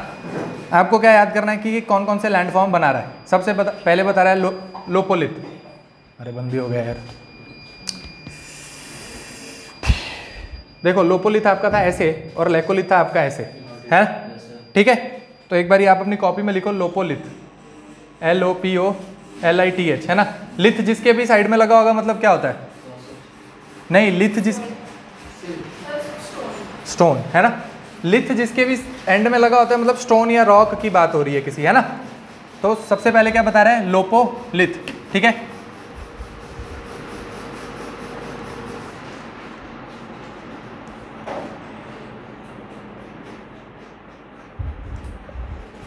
ठीक है, लोपोलिथ। लोपोलिथ में लिखो, अ लोपोलिथ इज अ लार्ज, आप इसकी फोटो भी देख लेना भाई यहाँ पहले, 1 मिनट के लिए रुक जाओ, फोटो देख लो ताकि आपको दिखता रहे। ये लैंडफॉर्म है, लैंडफॉर्म आपको याद करने हैं बस। इसको अगर आपने याद कर लिया तो आपके एक्स्ट्रा जो मार्क्स हैं प्रीलिम्स के वो बन जाएंगे। केएस में तो पक्का आएगा, मैं गारंटी ले रहा हूँ आपको। लैंडफॉर्म जो है वो केएस का फेवरेट क्वेश्चन है। ठीक है, वो टाइप बेशक वॉल्केनिक लैंडफॉर्म हो, ग्लेशियल लैंडफॉर्म हो, विंड से बनना लैंडफॉर्म हो, रिवराइन लैंडफॉर्म हो, सारे के सारे जो लैंडफॉर्म है वो केएस के फेवरेट क्वेश्चन है। ठीक है, ठीक है।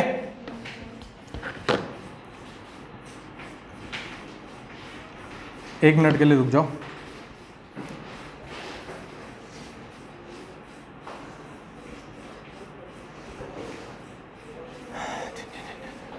ये दिखा रहा है आपको क्या, लोपोलिथ दिख रहा है, लोपोलिथ दिख रहा है।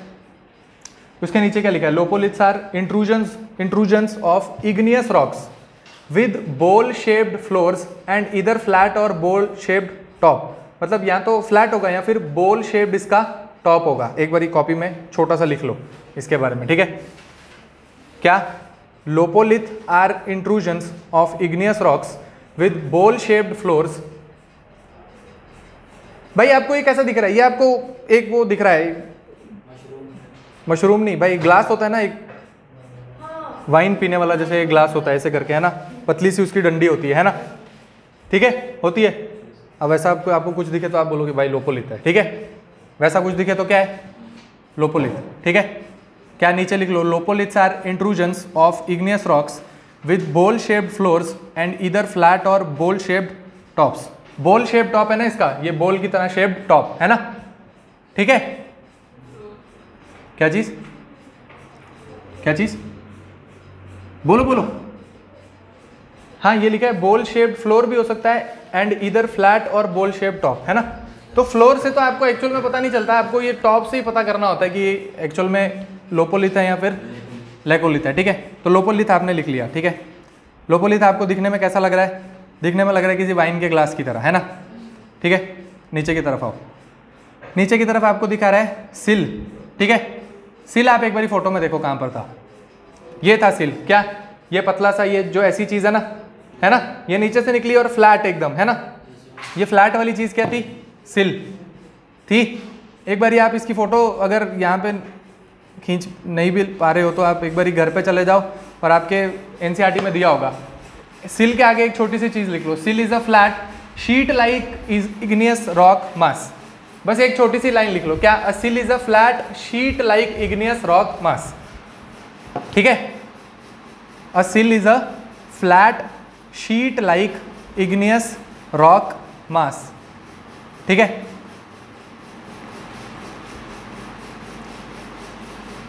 फिर आप देखो एक चीज़ है जिसको बोला जा रहा है डाइक, ठीक है। आप एक बारी फोटो में देखो जरा डाइक कहाँ पर था,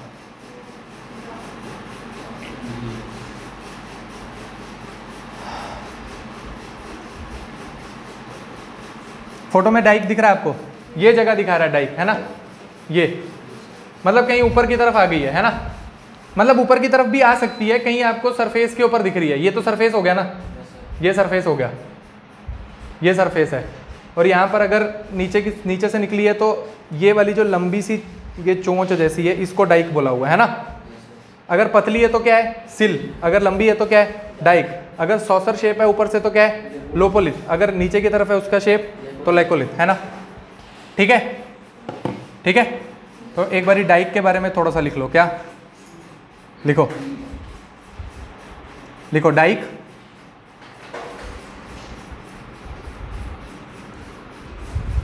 लिखो a tabular igneous intrusion, a tabular igneous intrusion that crosses through other rocks at a steep angle, at a steep angle, at a steep angle। Steep angle का मतलब क्या है भाई, आपने ये ऊपर फोटो में देखा, स्टीप एंगल का क्या मतलब भाई, ये सिल था और ये वाली चीज़ स्टीप एंगल। और क्या दिखाना चाह रहा है, ये ऊपर भी आ गया यहाँ पर, तो यहाँ पर ये सीधा और इसका ये ऐसे करके है ना, मतलब ये यहाँ से इसका ये वाला हिस्सा दिखा रहा है और ये डाइक ऐसा दिखा रहा है इसके ऊपर, है ना, दिखा रहा है ना। तो पतली चीज़ जो है वो है डाइक, ठीक है। फिर एक नेक्स्ट फॉर्म लिखो, क्या, लोपोलिथ लिख लिया आपने, सिल लिख लिया आपने, आ जाओ आप लेकोलिथ में, ठीक है। लेकोलिथ लिखो, लेकोलिथ के बारे में छोटा सा एक point, laccolith are intrusive igneous rock formation, igneous rock formation distinguished by their characteristic, distinguished by their characteristic lens shape, by their characteristic lens shape. किसके बारे में बोल रहा है, लेकोलिथ। ये लेंस अगर आपका ऐसे पड़ा होता है ना, गोल सा जो आपका चश्मे का फ्रेम है उसके बीच में लेंस लगता है, जब उस लेंस को जब ऐसे करके पड़ा होता है तो इस शेप का होता है ना लेंस, ऊपर से होता है। या फिर आप वो देखो, वो ऐड आती है जो क्या बोलता है, दांतों की मजबूती के लिए आप ये वाला पेस्ट लगाओ, है ना कुछ, उसमें वो ऐसे दो पकड़ता है ना, इसको ऐसे तोड़ता है तो दिखाते हैं टूट गया, देखा है आपने। उसमें भी वो ऐसी चीज़ होती है, वो गोल सा ऐसा और बीच में से थोड़ा सा रेज्ड होता है ऐसे करके, है ना, वही ये दिखाना चाहे ऐसे करके, है ना, ऐसे करके, देखा है आपने, आता है, मुझे तो फिट आ रहा है, वही वाली चीज़ है ये, है ना। क्या है, एक टाइप से आप बोल सकते हो लेंस, या आप ऐसे बोल सकते हो, इधर से देखूं तो आई की तरह लग रहा है, ऐसे आई बनती है अपनी, है ना, दिख रहा है ना। बस दिमाग में कैसे भी फिट करना है वो आपका, आप देख लो। अगर वाइन का ग्लास दिखने में है तो क्या, लोपोलिथ, अगर वही वाइन का ग्लास ऐसे उठा के आप ऐसे उल्टा कर दो तो ये वाली चीज़ नीचे चलेगी, तो क्या बोलोगे आप? वो लेकोलिथ। नीचे जो टेबुलर डायग्राम में क्या चीज़? क्या चीज़? लेकोलिथ के जो नीचे हाँ, ये डाइक है। अब आप ये मत बोलना कि इधर डाइक नहीं लिखा इधर लिखा है, भाई वो एक जगह लिख दिया ना, वो उसका ये मतलब है ना। ठीक है, लेकोलिथ समझ आ गया, सिल समझ आ गया, डाइक समझ आ गया। एक चीज़ है जिसको बोला गया है बैथोलिथ। आप एक बार ऊपर पढ़ो जरा, बैथोलिथ क्या था? जहाँ नीचे सबसे ज़्यादा मैग्मा इकट्ठा हुआ था वो जगह थी बैथोलिथ। पिछले वाली फोटो में देखी थी आपने, देखी थी? ठीक है, तो एक बारी बैथोलिथ भी लिख लो। क्या बैथोलिथ के बारे में लिखो? A relatively large igneous intrusion. A relatively large, अगर सबसे बड़ा कोई पूछे आपसे क्या तो आपके बोलोगे बैथोलिथ। क्या? A relatively large igneous intrusion that forms when magma crystallises underground. That forms when magma crystallizes underground. A relatively large igneous intrusion that forms when magma crystallizes underground. ठीक है, बस इतना लिखो। एक बारी इस वाली फोटो में देख लो। क्या, कहाँ पर दिखाया था मैंने आपको बैथोलिथ? ये नीचे दिख रहा है, ये वाला बैथोलिथ, ये लिखा है। ठीक है, दिख रहा है? सबसे नीचे वाली जो जगह थी वहां पर क्या था? बैथोलिथ, है ना? था तो समझ आ गई। एक बारी वापस अपना कॉपी खोलो और एक बारी उसको याद करो कि कैसे कैसे क्या होगा। इस फोटो को देखो। सर बैथोलिथ और मैग्मा चैम्बर एक ही कह सकते हैं? एक नहीं कह सकते, पर हाँ मतलब एक टाइप से आप बोल सकते हो कि बैथोलिथ जो है वो मैग्मा चैम्बर एक्चुअल में क्या है, ये सबसे नीचे वाली जगह है, लेकिन ये एक्चुअल में खुद कोई लैंडफॉर्म नहीं है। ठीक है, मैग्मा चैम्बर जो है वो खुद में लैंडफॉर्म नहीं है, इधर से निकल के कहीं से बैथोलिथ यहाँ कहीं ऊपर बना है। ये जैसे इसमें बना है ना, ये बैथोलिथ दिखा रहा है। मैग्मा चैम्बर से लिक्विड में होगा ना? क्या चीज़? Magma chamber. हाँ, मैग्मा चैम्बर जो है वो तो लिक्विड में, इसमें से निकल के ऊपर सारी चीज़ें जा रही हैं, है ना।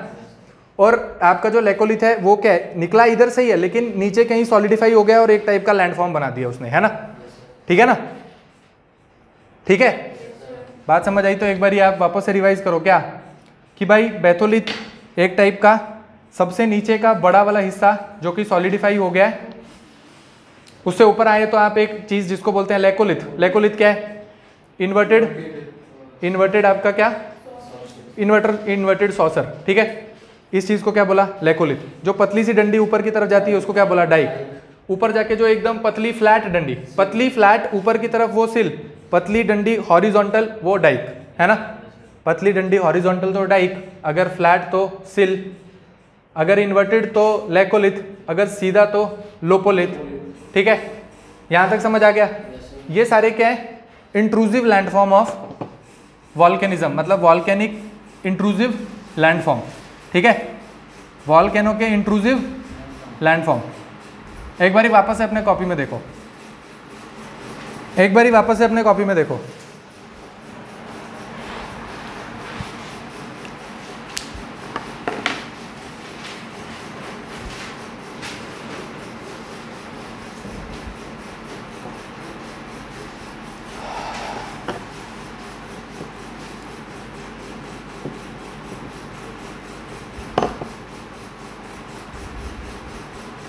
एक बारी वापस से देखो और कोशिश करो कि आपको यहीं पे हो जाए याद।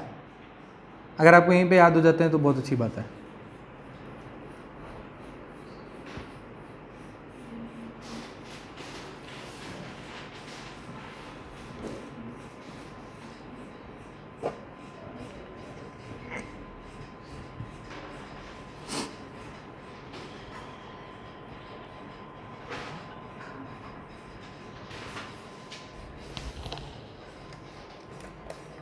आप एक बारी अपनी बुक लाए हो, बुक लाए हो जिस बुक से पढ़ रहे हैं, वो वाली बुक दिखाओ मुझे 1 मिनट। यही वाली है?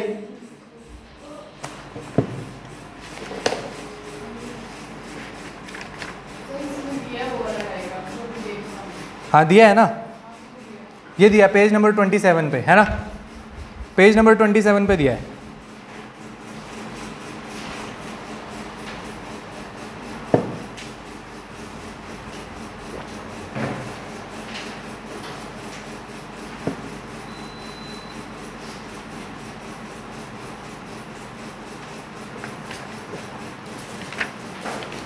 पेज नंबर 27 खोलो एक बार।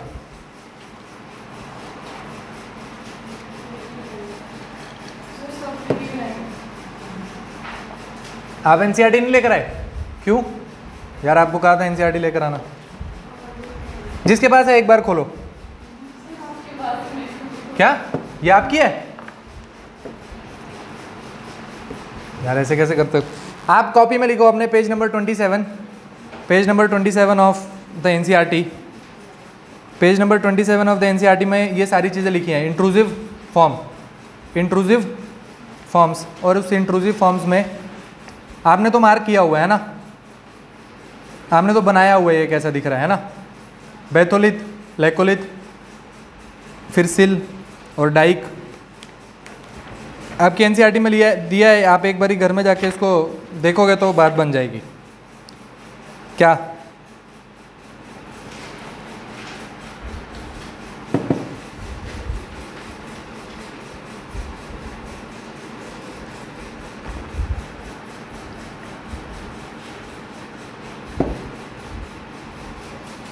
ठीक है, यहाँ पर एक बारी फोटो देखो। आपको क्या देखना है, इसके बाद आपको देखना है कि अलग अलग टाइप के कौन से वॉल्केनो होते हैं। ठीक है, जो बाहर आपको कैसे दिख रहे हैं। अभी आपको फोटो के अंदर दिखाया, आपको क्या दिखाया, वो अर्थ की क्रस्ट के अंदर थे तो क्या चीज़ें कर रहे थे, है ना। अर्थ की क्रस्ट के बाहर आ जाएंगे तो कैसे दिखेंगे, वो वाली चीज़ देखनी है। ठीक है, अर्थ के क्रस्ट के बाहर आ जाएंगे तो कैसे बनेंगे, वो चीज़ देखनी है। किसी अच्छी सी फोटो दिखेगी अगर कोई तो वहाँ से देखेंगे। ठीक है,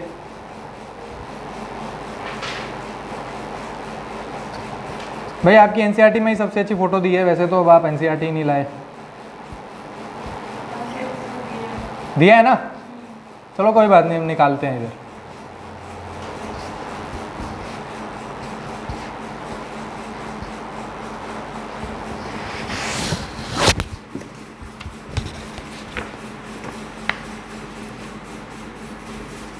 यहीं से देखने की कोशिश करेंगे।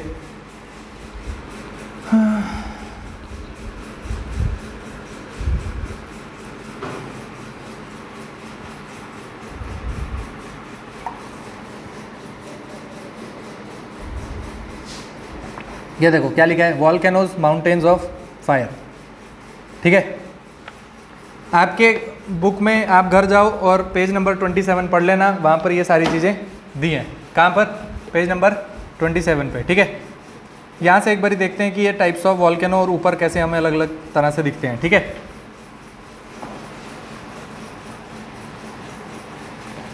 ठीक है, देखो इस फोटो को। सबसे पहला आपको क्या दिखाना चाह रहा है, फिशर वॉल्केनो। क्या दिखा रहा है, फिशर वॉल्केनो।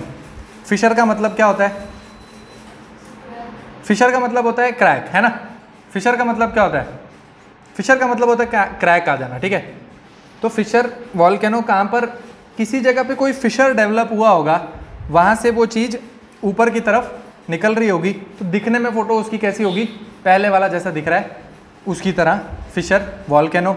उसके कैरेक्टरिस्टिक क्या बता रहा है कि नीचे आपको दिखा रहा है मैग्मा, बीच में दिखा रहा है फिशर, साइड में लिखा है gentle basaltic slope of lava. Gentle basaltic slope of lava, gentle basaltic slope of lava क्या दिखाना चाह रहा है कि ये स्लोप जो है वो जेंटल है, मतलब ऐसी नहीं है, एकदम तेज नहीं है ना। ऐसे आएगी तो अचानक से नीचे गिरेगा, ये दिखा रहा है जेंटल स्लोप है इसकी, है ना। ठीक है, अगर ये वाला लैंडफॉर्म कहीं बनेगा, ये वाला टाइप ऑफ वॉल्केनो कहीं बनेगा जहाँ पर ऐसी जेंटल स्लोप होगी, तो आप क्या बोलोगे, वो फिशर टाइप ऑफ वॉल्केनो है ना। फिर सेकंड वाला आपको क्या दिखा रहा है, शील्ड वॉल्केनो। ठीक है, नाम पढ़ लो पहले एक बार, शील्ड वॉल्केनो। फिर दिखा रहा है डोम वॉल्केनो। फिर दिखा रहा है ऐश सिंडर वॉल्केनो, कंपोजिट वॉल्केनो। ये कैल्डेरा एक होता है, ये बीच में एक ऐसी जगह बनती है, देखेंगे आगे चल के। ठीक है, देखो शील्ड वॉल्केनो, सेकंड चीज़, शील्ड वॉल्केनो के बाहर से आपको, बीच में तो आपको दिखा रहा है वही मैग्मा का फ्लो, है ना।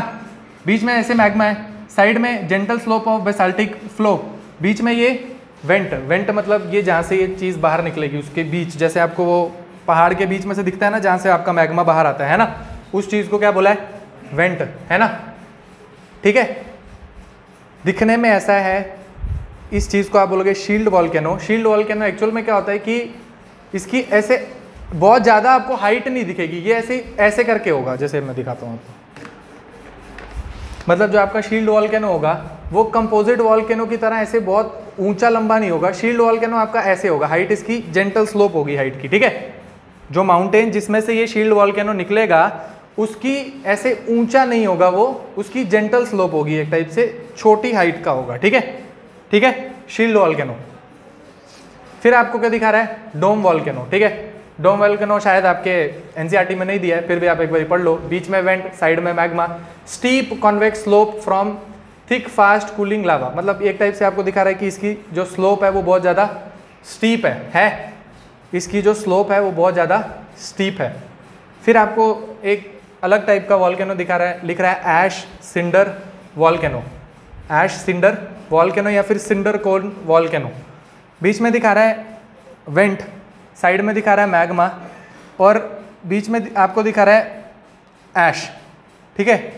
बीच में आपको क्या दिखा रहा है, ऊपर से आपको क्या पढ़ना है भाई, दिखने में जो आपका cinder cone type of volcano होगा इसकी हाइट जो होगी as compare to shield volcano थोड़ी सी ज़्यादा होगी, ठीक है। आपकी एनसीईआरटी में इतनी बेसिक इन्फॉर्मेशन लिखी है क्या कि शील्ड वॉल्केनो जो होगा उसकी हाइट सबसे कम होगी, उसके कंपैरिजन में आपकी सिंडर कोन वॉल्केनो की हाइट उससे ज़्यादा होगी, और जो कंपोजिट वॉल्केनो होगा उस वाला माउंटेन जहाँ से वो निकलेगा उसकी हाइट सबसे ज़्यादा होगी, ठीक है, ठीक है, ठीक है ना। फिर क्या बताना चाह रहा है, ये सिंडर कोन वॉल्केनो से आप आगे आओ, एक टाइप का वॉल्केनो कंपोजिट वॉल्केनो, ठीक है। इस कंपोजिट वॉल्केनो में एक्चुअल में क्या होता है, इस कंपोजिट वॉल्केनो में हाइट सबसे ज़्यादा होती है, एक चीज़। सेकेंड चीज़ क्या होती है, कंपोजिट वॉल्केनो सबसे ज़्यादा, इसका इरप्शन सबसे ज़्यादा वायलेंट होता है कि क्या चीज़, जो आपका कंपोजिट टाइप ऑफ वॉल्केनो होता है उसका इरप्शन जो होता है वो सबसे ज़्यादा एक्सप्लोजिव होता है, ठीक है। सबसे ज़्यादा तेज़ी से आपका जो है वो कौन बाहर निकलता है, कंपोजिट टाइप ऑफ वॉल्केनो, ठीक है, कंपोजिट टाइप ऑफ वॉल्केनो, ठीक है। ये वाली चीज़ हम देखते हैं आपके एनसीईआरटी में जो दी है वहाँ से देखो, ठीक है। आप देखो कभी कभी क्या होता है, कभी कभी क्या होता है, एक आपका ऐसे वॉल्केनिक माउंटेन होगी, ठीक है। कभी कभी क्या होता है कि वहाँ से आपके यूजुअल जहाँ से आपका वॉल्केनो निकलता है वहाँ से आपका वॉल्केनो नहीं निकला, मतलब जैसे ये वाली साइड थी किसी एक्टिव वॉल्केनो की और आपका यहाँ से कोई एक्टिव वॉल्केनो नहीं निकला, उसने इस बार अपनी साइड चेंज कर ली और वो कहीं और से निकला। ऐसा हो सकता है ना, ऐसा हो सकता है, ऐसा हो सकता है। तो ऐसा आप देखोगे मोस्टली आप पढ़ोगे, जैसे इंडोनेशिया में हर साल हम सुनते हैं कि कोई ना कोई नया वॉल्केनो आ रहा है, नया वॉल्केनो। तो यूजुअली पुराने वाले जो वॉल्केनो होते हैं उन्हीं की साइड से वो निकलता है, जहाँ पर उसकी एक्टिव हॉटस्पॉट वाली जगह होगी वहाँ से आपका वो वॉल्केनो निकलेगा। लेकिन कभी कभी क्या होता है कि वो उस फोर्स से ऊपर तक नहीं आता और अपनी यूजुअल जगह से नहीं निकल के किसी और जगह से निकलता है। जैसे ही वैसी एक चीज़, एक वॉल्केनो का फॉर एग्जांपल नाम है अना क्राकातोवा, है ना,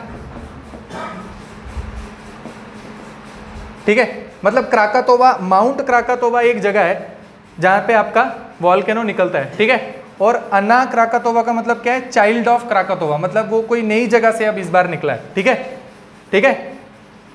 एक जैसे माउंट क्राकातोवा इंडोनेशिया में एक जगह है जहाँ से आपका वॉल्केनो निकलता है, और जैसे ये वाला आपको दिख रहा है कंपोजिट वॉल्केनो, है ना, यहाँ पे तो फिशर है एक जगह से निकल रहा है, यहाँ पे शील्ड वॉल्केनो है बीच में से निकल रहा है, यहाँ पे कोई भी जगह से वो साइड में नहीं आ रहा है ना। जैसे ये कंपोजिट वॉल्केनो है ना, इसने एक ब्रांच बना ली, ये यहाँ पे इस साइड में आ गया, यहाँ दिखा रहा है ये इस वाली साइड में थोड़ा साइड में आ गया, बीच में यूजुअल आपका वेंट है। ऐसा कहीं टाइप का आपका कंपोजिट टाइप का वॉल्केनो हो जिसकी हाइट ज़्यादा हो और वो अलग से ब्रांच बना के किसी और जगह से निकल जाए अगले टाइम, है ना, और अपनी यूजुअल जगह से नहीं निकले, तो आप बोलोगे ऐसे टाइप के भी वॉल्केनो होते हैं। फॉर एग्जाम्पल उसमें से एक वॉल्केनो जिसका नाम है अना क्राकातोवा इन इंडोनेशिया, ठीक है। आपसे कोई पूछे अगर वॉल्केनो के आप लैंडफॉर्म बताओ कौन कौन से बनाती है, तो आप बोलोगे दो टाइप के लैंडफॉर्म बनाती है, एक होता है इंट्रूसिव, एक होता है एक्सट्रूसिव। इंट्रूसिव लैंडफॉर्म आप बोलोगे सबसे पहले आपका नीचे एक मैग्मा चैम्बर होगा, वहाँ से अगर सीधा ऊपर की तरफ जा रहा है तो अलग अलग लैंडफॉर्म, एक नीचे ही अगर सॉलिडिफाई होकर रॉक बना देगा तो वो बैथोलिथ, है ना। ऊपर आएगा अगर सीधी डंडी है तो डाइक, अगर फ्लैट डंडी है तो डाइक नहीं, फिर सिल, है ना। अगर सीधी डंडी है तो डाइक, फ्लैट डंडी है तो सिल। फिर अगर ऐसा वाइन की ग्लास में ऐसे करके, है ना, तो क्या लोपोलिथ, नहीं लोपोलिथ, है ना। अगर वाइन की ग्लास में ऐसा तो लोपोलिथ, अगर इन्वर्टेड है तो लैकोलिथ। फिर और क्या बचा, बैथोलिथ, बैथोलिथ बता दिया ना, जो साइड में था सॉलिड सी रॉक थी, है ना, और मैग्मा चैम्बर यहाँ साइड में था, है ना। तो आप ये बोलोगे ये इंट्रूसिव लैंडफॉर्म है। एक्सट्रूसिव मतलब अब वो सरफेस से बाहर निकल गए, अब सरफेस पे आपको कैसे दिख रहे हैं, किसी जगह पे आपको सीधी सी जगह और ऐसा किसी क्रैक से बाहर निकल जाए तो आप बोलोगे वो वहाँ पर फिशर वॉल्केनो जैसा कोई लैंडफॉर्म बनाएगा। अगर उसकी हाइट थोड़ी कम हो, ऐसी मतलब मानो ये प्लेन एरिया है, ऐसा कोई प्लेन एरिया, और वो जो वॉल्केनो वाला एरिया उसकी हाइट बहुत कम है, बहुत जेंटल स्लोप है, तो आप क्या बोलोगे, एक टाइप का शील्ड वॉल्केनो होगा। ठीक है, शील्ड वॉल्केनो का मतलब क्या है, उसका मतलब ये दिखने में आपको पता चलना चाहिए ये शील्ड वॉल्केनो है, मतलब उसकी स्लोप जो है वो बहुत जेंटल है। ठीक है, फिर थोड़ा ऊंचा होगा तो आप बोलोगे डोम टाइप ऑफ वॉल्केनो, फिर और ज़्यादा उसकी ऊंचाई होगी तो आप बोलोगे सिंडर कोन वॉल्केनो। कोन का मतलब क्या होता है, एक होता है सिंडर कोन वॉल्केनो। कोन कैसा होता है, ऐसे करके होता है कोन, है ना, तो सिंडर कोन मतलब उसका उल्टा, ऐसे करके जो थोड़ा ऊंचा हो as compare to shield volcano. ठीक है, और लास्ट आपका जो सबसे ज़्यादा वायलेंट इरप्शन करे, एक टाइप का कंपोजिट वॉल्केनो। ठीक है, एक बारी कॉपी में एक एक लाइन लिख लो सबके बारे में, एक बारी कॉपी खोलो और सबके बारे में एक एक लाइन लिख लो। सबसे पहले लिख लो शील्ड वॉल्केनो के बारे में एक लाइन। ठीक है, शील्ड वॉल्केनो के बारे में लिखो, highly fluid lava, highly fluid lava, highly fluid lava. Second, gentle slope, gentle slope, for example volcanoes of हवाई, फॉर एग्जाम्पल वॉल्केनोज ऑफ हवाई, फॉर एग्जाम्पल वॉल्केनोज ऑफ हवाई। एक बारी आप सामने से देखो कि फोटो में कैसा दिखता होगा, है ना, ये तो आपने देखा अंदर से कैसा है, ऊपर से कैसा दिखता है, एक बारी देखो।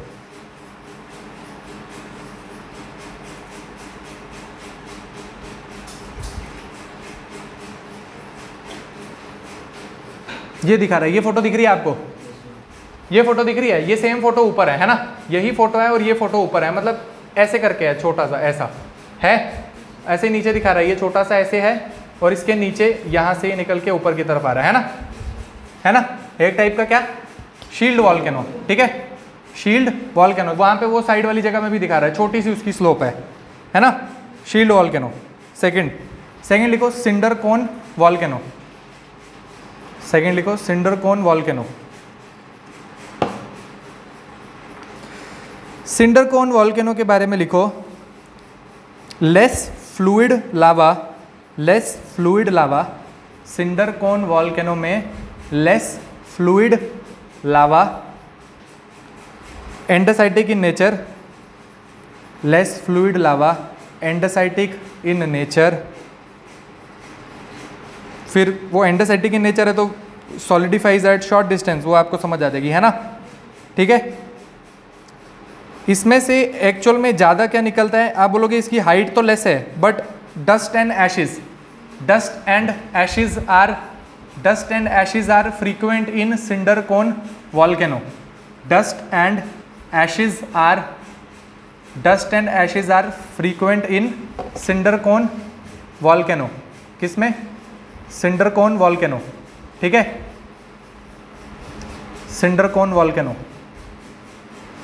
आप फोटो देखो, ये वाली फोटो दिख रही है आपको, ये फोटो दिख रही है, ये फोटो दिख रही है, ये दिखा रहा है सिंडर कोन वॉल्केनो। क्या, सिंडर कोन वॉल्केनो। क्या होगा सिंडर कोन वॉल्केनो भाई, एंडोसाइटिक इन नेचर होगा, धीरे धीरे करके फ्लो करेगा, छोटे डिस्टेंस पे सॉलिडिफाई हो जाएगा। ठीक है, यही लिखा है सिंडर कोन वॉल्केनो के बारे में। फॉर एग्जाम्पल लिखो, for example Mount Paricutin Mexico, for example Mount Paricutin Mexico. आपके उसमें भी लिखी होगी, ठीक है, एनसीईआरटी में लिखी है। ठीक है, for example Mount Paricutin Mexico. ठीक है, फिर लिखो आप सिंडर कोन वॉल्केनो के बारे में, नहीं, फिर लास्ट लिखो कंपोजिट वॉल्केनो। और आपका थर्ड एनसीईआरटी में जो दिया है उसका नाम है कंपोजिट वॉल्केनो।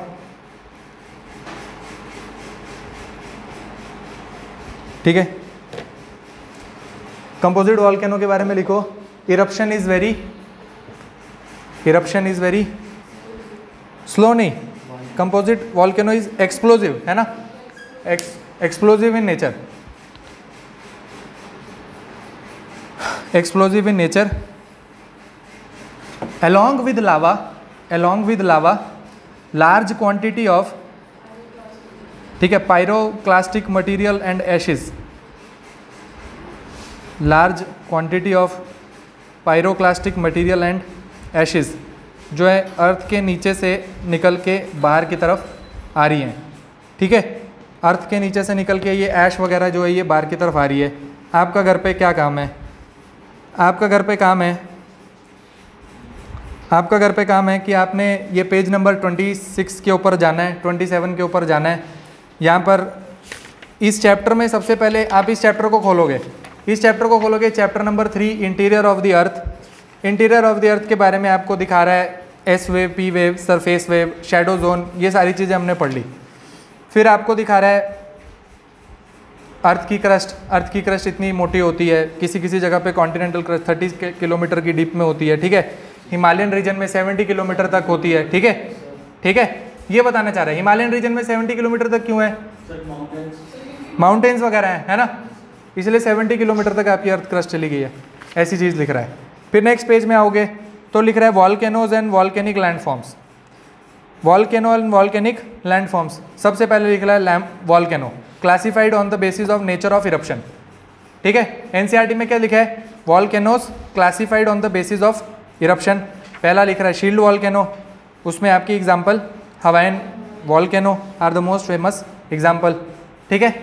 सेकंड लिख रहा है कंपोजिट वॉल्केनो, जो मैंने आपको लिखवा दिया, ठीक है।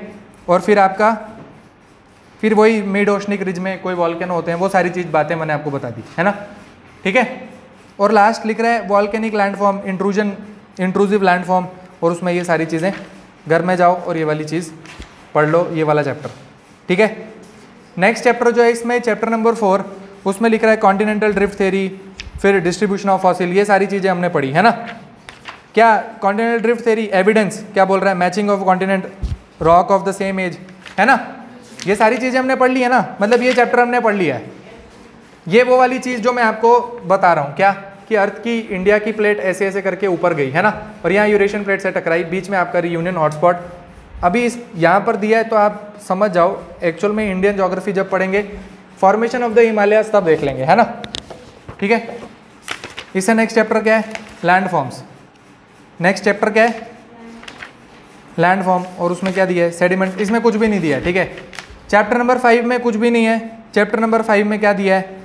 ये मैंने आपको पहले दिन ही ये वाली चीज़ लिखवाई थी, क्या कि अर्थ के क्रस्ट में कौन कौन सी चीज़ होती है, ये मैंने आपको एक दिन लिखवा दी थी, है ना, लिखवाई थी ना। तो इस चैप्टर में कुछ भी नहीं है, दो पेज का चैप्टर है। इसमें लिखा हुआ है रॉक साइकिल के बारे में, है ना, लिखा है मेटेलिक रॉक कौन सी होती हैं? Precious metal, gold, silver, platinum. Second लिख रहा है ferrous metal, iron, other metal, non ferrous, non ferrous. फिर नॉन मेटेलिक में लिखा है रॉक में ये सारी चीज़ें हैं। इग्नियस रॉक, देखो क्या लिखा है, igneous rock, sedimentary rock, metamorphic rock, rock का साइकिल।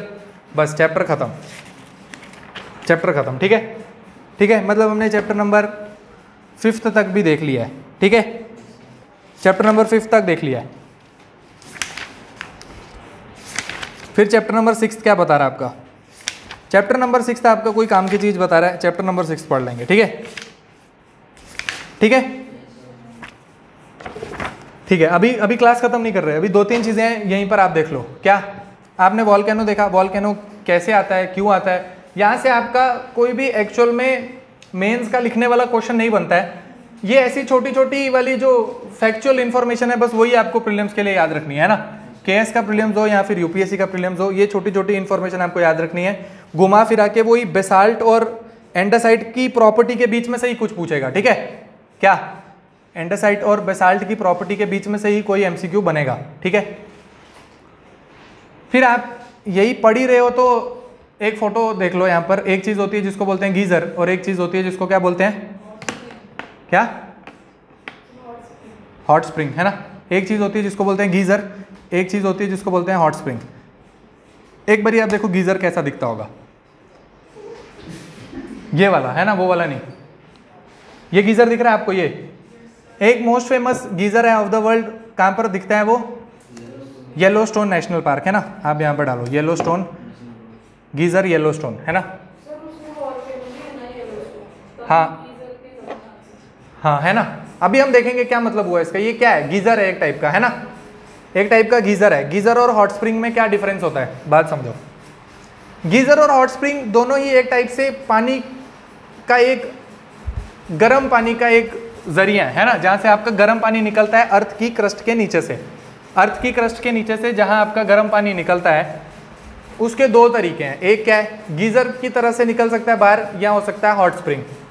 अब गीज़र और हॉट स्प्रिंग आपके वहीं पर एक्चुअल में दिखेंगे जहां पर आपका नीचे मोल्टन मटेरियल कुछ मैग्मा होगा जो अर्थ की क्रस्ट की तरफ आ रहा होगा, बाहर नहीं निकल रहा होगा, लेकिन वो इतनी ऊपर आ गया है कि जहां आपका नीचे ग्राउंड वाटर है उसको वो हल्का हल्का गर्म कर रहा है ना।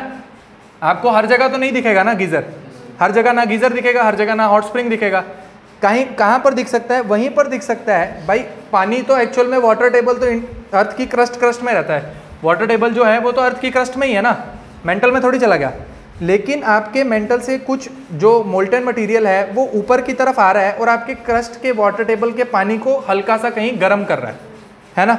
अगर वो उसको गर्म कर रहा होगा तो दो तरीके से आपका पानी जो है वो बाहर की तरफ आ सकता है।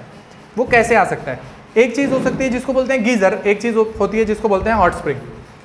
आप देखो गीज़र और हॉट स्प्रिंग, गीज़र में अगर अचानक से इतनी फोर्स से पानी ऐसे पूरा टाइम गर्म पानी बाहर की तरफ अगर निकल रहा है, और हॉट स्प्रिंग में अगर सिर्फ ऐसे कोई गर्म पानी की लेक या छोटा सा हिस्सा है जहाँ पर पानी जो है वो गर्म रहता है ना। जैसे हिमाचल में बहुत सारी ऐसे हॉट स्प्रिंग्स है ना, मणिकर्णिका वगैरह है ना, वहाँ पे हॉट स्प्रिंग्स है हमारे हिमाचल में, है ना, गर्म पानी मिलता है ना। तो ऐसा क्या हुआ होगा कि यहाँ पर जो हमें हॉट वाटर मिल रहा है, यहाँ पे जो हॉट वाटर मिल रहा है वो इसकी तरह नहीं मिल रहा है, और यहाँ पर ये इससे अलग किस हिसाब से है भाई। दोनों ही हॉट वाटर के सोर्स हैं, दोनों वहाँ पर मिलेंगे जहाँ नीचे कुछ गर्मी की वजह से आपका पानी जो है वो गर्म हो रहा है, ठीक है। अब डिफरेंस किस चीज़ में आ रहा है कि भाई गीज़र जो होगा वहाँ पर जो आपका पानी गर्म होगा ना, वहाँ जो आपका पानी गर्म होगा वो जब ऊपर की तरफ आएगा, जैसे वो ऊपर की तरफ आ रहा है, ऊपर की तरफ आना चाह रहा है आपका पानी, है ना, लेकिन उसमें क्या होगा, आपका पानी जो है वो रॉक्स में कहीं पर ऐसे अलग अलग जगह पे ऐसे ब्रांचेस बना लेगा, ठीक है, ऐसे ऐसे करके इकट्ठा हो जाएगा, ठीक है। एक जगह पे जैसे आपका मैग्मा निकल रहा, तो कभी कभी क्या हो रहा है, एक जगह से नहीं निकल रहा, बीच में फंस रहा है, यहाँ निकल रहा है, और फिर एक बार ही निकलेगा तो बहुत प्रेशर में बाहर से आएगा, ठीक है। वैसे ही जहाँ पर आपका गीज़र होगा वहाँ पर भी वो छोटे छोटे यहाँ पर जगह पे कलेक्ट होता रहेगा, है ना, ठीक है, मतलब नीचे से ऊपर आ गया और यहाँ पर कलेक्ट हो गया, ठीक है। और फिर वो एक टाइम ऐसा आएगा कि यहाँ पर बहुत प्रेशर से नीचे से वो आता रहता है, इस जगह पे कलेक्ट होता रहता है, और बहुत प्रेशर से आपको सरफेस के ऊपर निकलता हुआ दिखता है, ठीक है।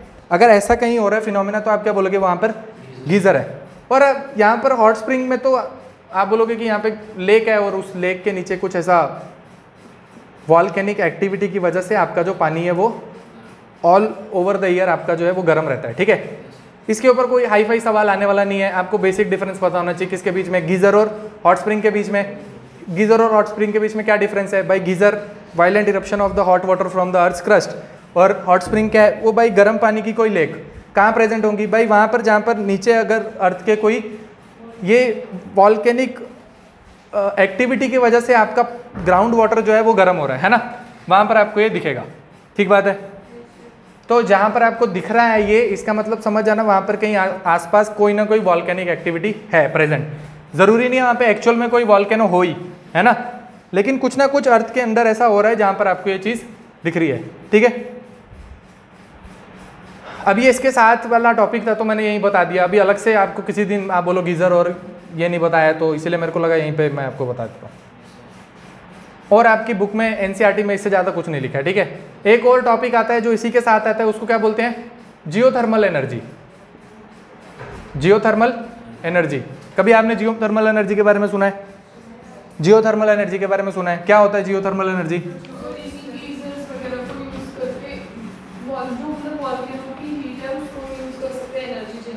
है ना, जियोथर्मल एनर्जी का मतलब होता है कि जियो का मतलब क्या हुआ, जियो का मतलब क्या हुआ, अर्थ, है ना, और थर्मल का मतलब क्या हुआ, एनर्जी, हीट, है ना। उसको हीट करके मतलब उसको आप यूज़ करो एनर्जी बनाने के लिए, है ना। अगर आप जियोथर्मल एनर्जी ऐसे गूगल में डालोगे तो एक आपको फोटो दिखेगी, मैं आपको दिखा देता हूँ।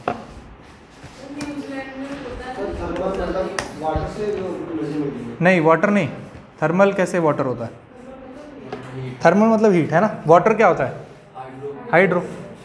आप देखो ये जियोथर्मल एनर्जी आपको एक चीज़ दिखाना चाह रहा है, क्या दिखाना चाह रहा है, कह रहा है कि ये कोई ऐसी जगह है, जियोथर्मल एनर्जी एक्चुअल में आप ये जियोथर्मल पावर प्लांट कहाँ लगा सकते हो, जहाँ पर ये गीजर और ये ऐसी जगहें होंगी वहाँ पर आप कुछ हार्वेस्ट कर सकते हो, है ना, वहाँ से ये एनर्जी निकाल सकते हो, ठीक है। एक टाइप का क्या है, non conventional source of energy, है ना, non conventional source of energy. Geothermal energy में हो क्या रहा है, क्या दिखा रहा है, एक जगह है जहाँ पर आपका हॉट वाटर है, वहाँ पे आपने कुछ डाला और वहाँ से आप अपना हॉट वाटर ऊपर की तरफ निकाल रहे हो, ठीक है, हॉट वाटर आप ऊपर की तरफ निकाल रहे हो, उस हॉट वाटर से आप ये स्टीम बन रही है, स्टीम से आप चला रहे हो टरबाइन, वो फिर बेसिक जो आपका इलेक्ट्रिसिटी जनरेशन का तरीका कि टरबाइन चली, उससे ये जनरेटर चला, उससे आपका पावर का प्रोडक्शन हुआ।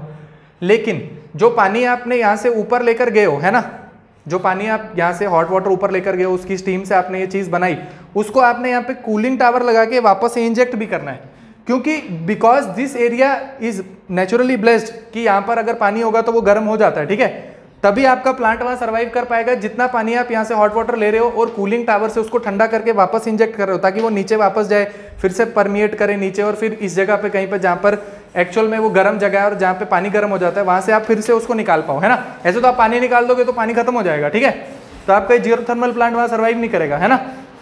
बात समझ आ रही है। जियोथर्मल प्लांट कहाँ पे सर्वाइव करेगा, पावर प्लांट, जहाँ पर आप हॉट वाटर तो निकाल रहे हो लेकिन वहाँ पे ये कूलिंग टावर की भी बहुत ज़्यादा ज़रूरत है ना। कूलिंग टावर में आप पानी ठंडा करोगे, वापस उसको इंजेक्ट कर दोगे इंजेक्शन वेल से नीचे, ठीक है, ठीक है। तो यहाँ तक मुझे लग रहा है वॉल्केनो से रिलेटेड जो भी आपको छोटी मोटी चीज़ आ सकती है वो आप कर सकते हो आराम से। अब आपसे कोई पूछ ले जियोथर्मल एनर्जी, इसके बारे में कुछ एडवांटेज बताओ, कुछ डिसएडवांटेज बताओ। अभी इस फोटो को देख के मुझे क्या एडवांटेज पता चल रही है भाई, non conventional source of energy, आप वो सब फॉसिल फ्यूल वगैरह बचा सकते हो बहुत, बट जो भी आप non conventional source of energy के आपके एडवांटेज है वो सारे आप यहाँ पर भी लिख सकते हो, है ना, लिख सकते हो। डिसएडवांटेज भाई बहुत रेयर जगह पे मिलेगा, फिर बहुत कॉस्टली होगा, है ना, बहुत रेयर जगह पे मिलेगा, बहुत कॉस्टली होगा, मतलब ऐसी वो सारी चीज़ें कि सस्टेनेबल नहीं है, इसके लिए आपको उस जगह पे ढूंढना पड़ेगा, ये सारी चीज़ें सेटअप करनी पड़ेंगी और इजीली आपको प्लेन एरिया में दिखेगा नहीं जियोथर्मल एनर्जी, है ना, ठीक है। वैसे आप इसकी डिसएडवांटेज लिख सकते हो। एक बारी घर जाओ, गूगल पे सर्च मारो एडवांटेज डिसएडवांटेज, इससे ज़्यादा कोई एडवांटेज डिसएडवांटेज नहीं होती। अगर आपको फोटो समझ आ गई कि कैसे कैसे काम करता है तो बस आप एक बारी घर पे जाओ, अगर देखना है तो एक बारी दो चार इसके पॉइंट लिखे होंगे जियोथर्मल एनर्जी के बारे में पढ़ लेना, तो आपका कवर हो जाएगा क्या, जियोथर्मल एनर्जी, है ना। फिर कहीं आगे चलेंगे तो कुछ टाइडल एनर्जी या ऐसा कुछ विंड एनर्जी आएगा तो वो भी पढ़ लेंगे उस टाइम। यहाँ पर वॉल्केनो से रिलेटेड क्या आता था, जियोथर्मल एनर्जी, तो वहाँ मैंने आपको बता दिया थोड़ा सा, ठीक है, ठीक है। सर वो कौन सा फिनोमेना होता है जैसे सर चश्मा है, तो सर विंटर में वो थोड़ा हॉट हो जाएगा बट इन समर में वो सर थोड़ा कोल्ड हो जाएगा। क्या चीज़, पानी सर, पानी, सर जैसे कुएं का पानी होता है ना, हाँ हाँ, तो या फिर अंडरग्राउंड रूम जो होता है सर winter जैसे में चश्मा है गर्म हो सर। जाता है और- कौन सा चश्मा, सर कोई भी चश्मा ले लो सर, जो नैचुरली चश्मा है सर स्प्रिंग, सर वो चश्मा मतलब स्प्रिंग। सर- स्प्रिंग, हाँ। ओके, सर उसमें क्या होता है कि सर जब विंटर आएगा तो वो थोड़ा अच्छा जैसे चश्मेशाही, हाँ। ओके ओके, सर विंटर आएगा तो वो हॉट जैसे थोड़ा हॉट हो जाएगा और समर आएगा तो सर वो कोल्ड हो जाएगा। अगर विंटर आएगी तो हॉट हो जाता है। विंटर में हॉट हो जाता है यस सर, और समर में कोल्ड हो जाता है। Yes sir.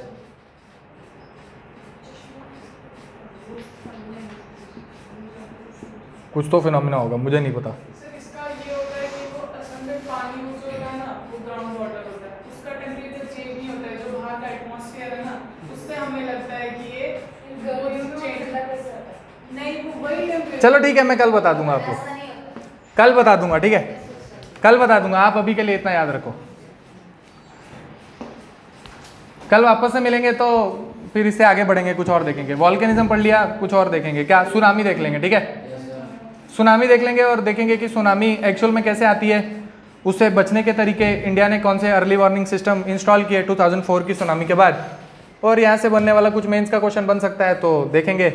एक्चुअल में सुनामी से कोई मेंस का क्वेश्चन कुछ नहीं बनता है, ये बस ऐसे ही टॉपिक है आपके ज्योग्राफी में, तो आपको पढ़ना है तो इसलिए पढ़ा दिया जाएगा, है ना। क्वेश्चन वोश्चन नहीं बनता है यहाँ सुनामी उनामी से कोई, है ना। इधर से आप आगे बढ़ोगे फिर क्लाइमेटोलॉजी में जाएंगे, वहाँ पे आपका वो आपका एक्चुअल ज्योग्राफी वहाँ से स्टार्ट होगी, है ना। जो मज़ेदार पढ़ने वाली ज्योग्राफी है वो तो क्लाइमेटोलॉजी से स्टार्ट होगी, है ना। ये तो बस ऐसे ही पार्ट ऑफ सिलेबस, ठीक है। तो मतलब आपके एनसीईआरटी के चैप्टर नंबर 6 तक आपने देख लिया, आगे बढ़ेंगे तो फिर देखेंगे नेक्स्ट टॉपिक है, ठीक है। घर जाओ और क्या, घर जाओ और ये जियोथर्मल एनर्जी एक बार ही पढ़ लेना, कुछ बताना नहीं है उसमें, बता दिया मैंने, जो बताने वाली चीज़ थी वो बता दी, ठीक है। जियोथर्मल एनर्जी, कोई डाउट है? देखो भाई ऐसा हो सकता है कि आपको इकोनॉमी की क्लास की तरह मतलब उतना मज़ा नहीं आ रहा हो कि सर इकोनॉमी में बहुत मज़ा आ रहा था, और अब भाई वो सब्जेक्ट का वो है मैटर, है ना, सब्जेक्ट का मैटर है, ठीक है। अभी मैं आपको हिस्ट्री पढ़ाऊंगा तो वो भी बोरिंग लगेगी, बिकॉज हिस्ट्री इज़ बोरिंग, है ना।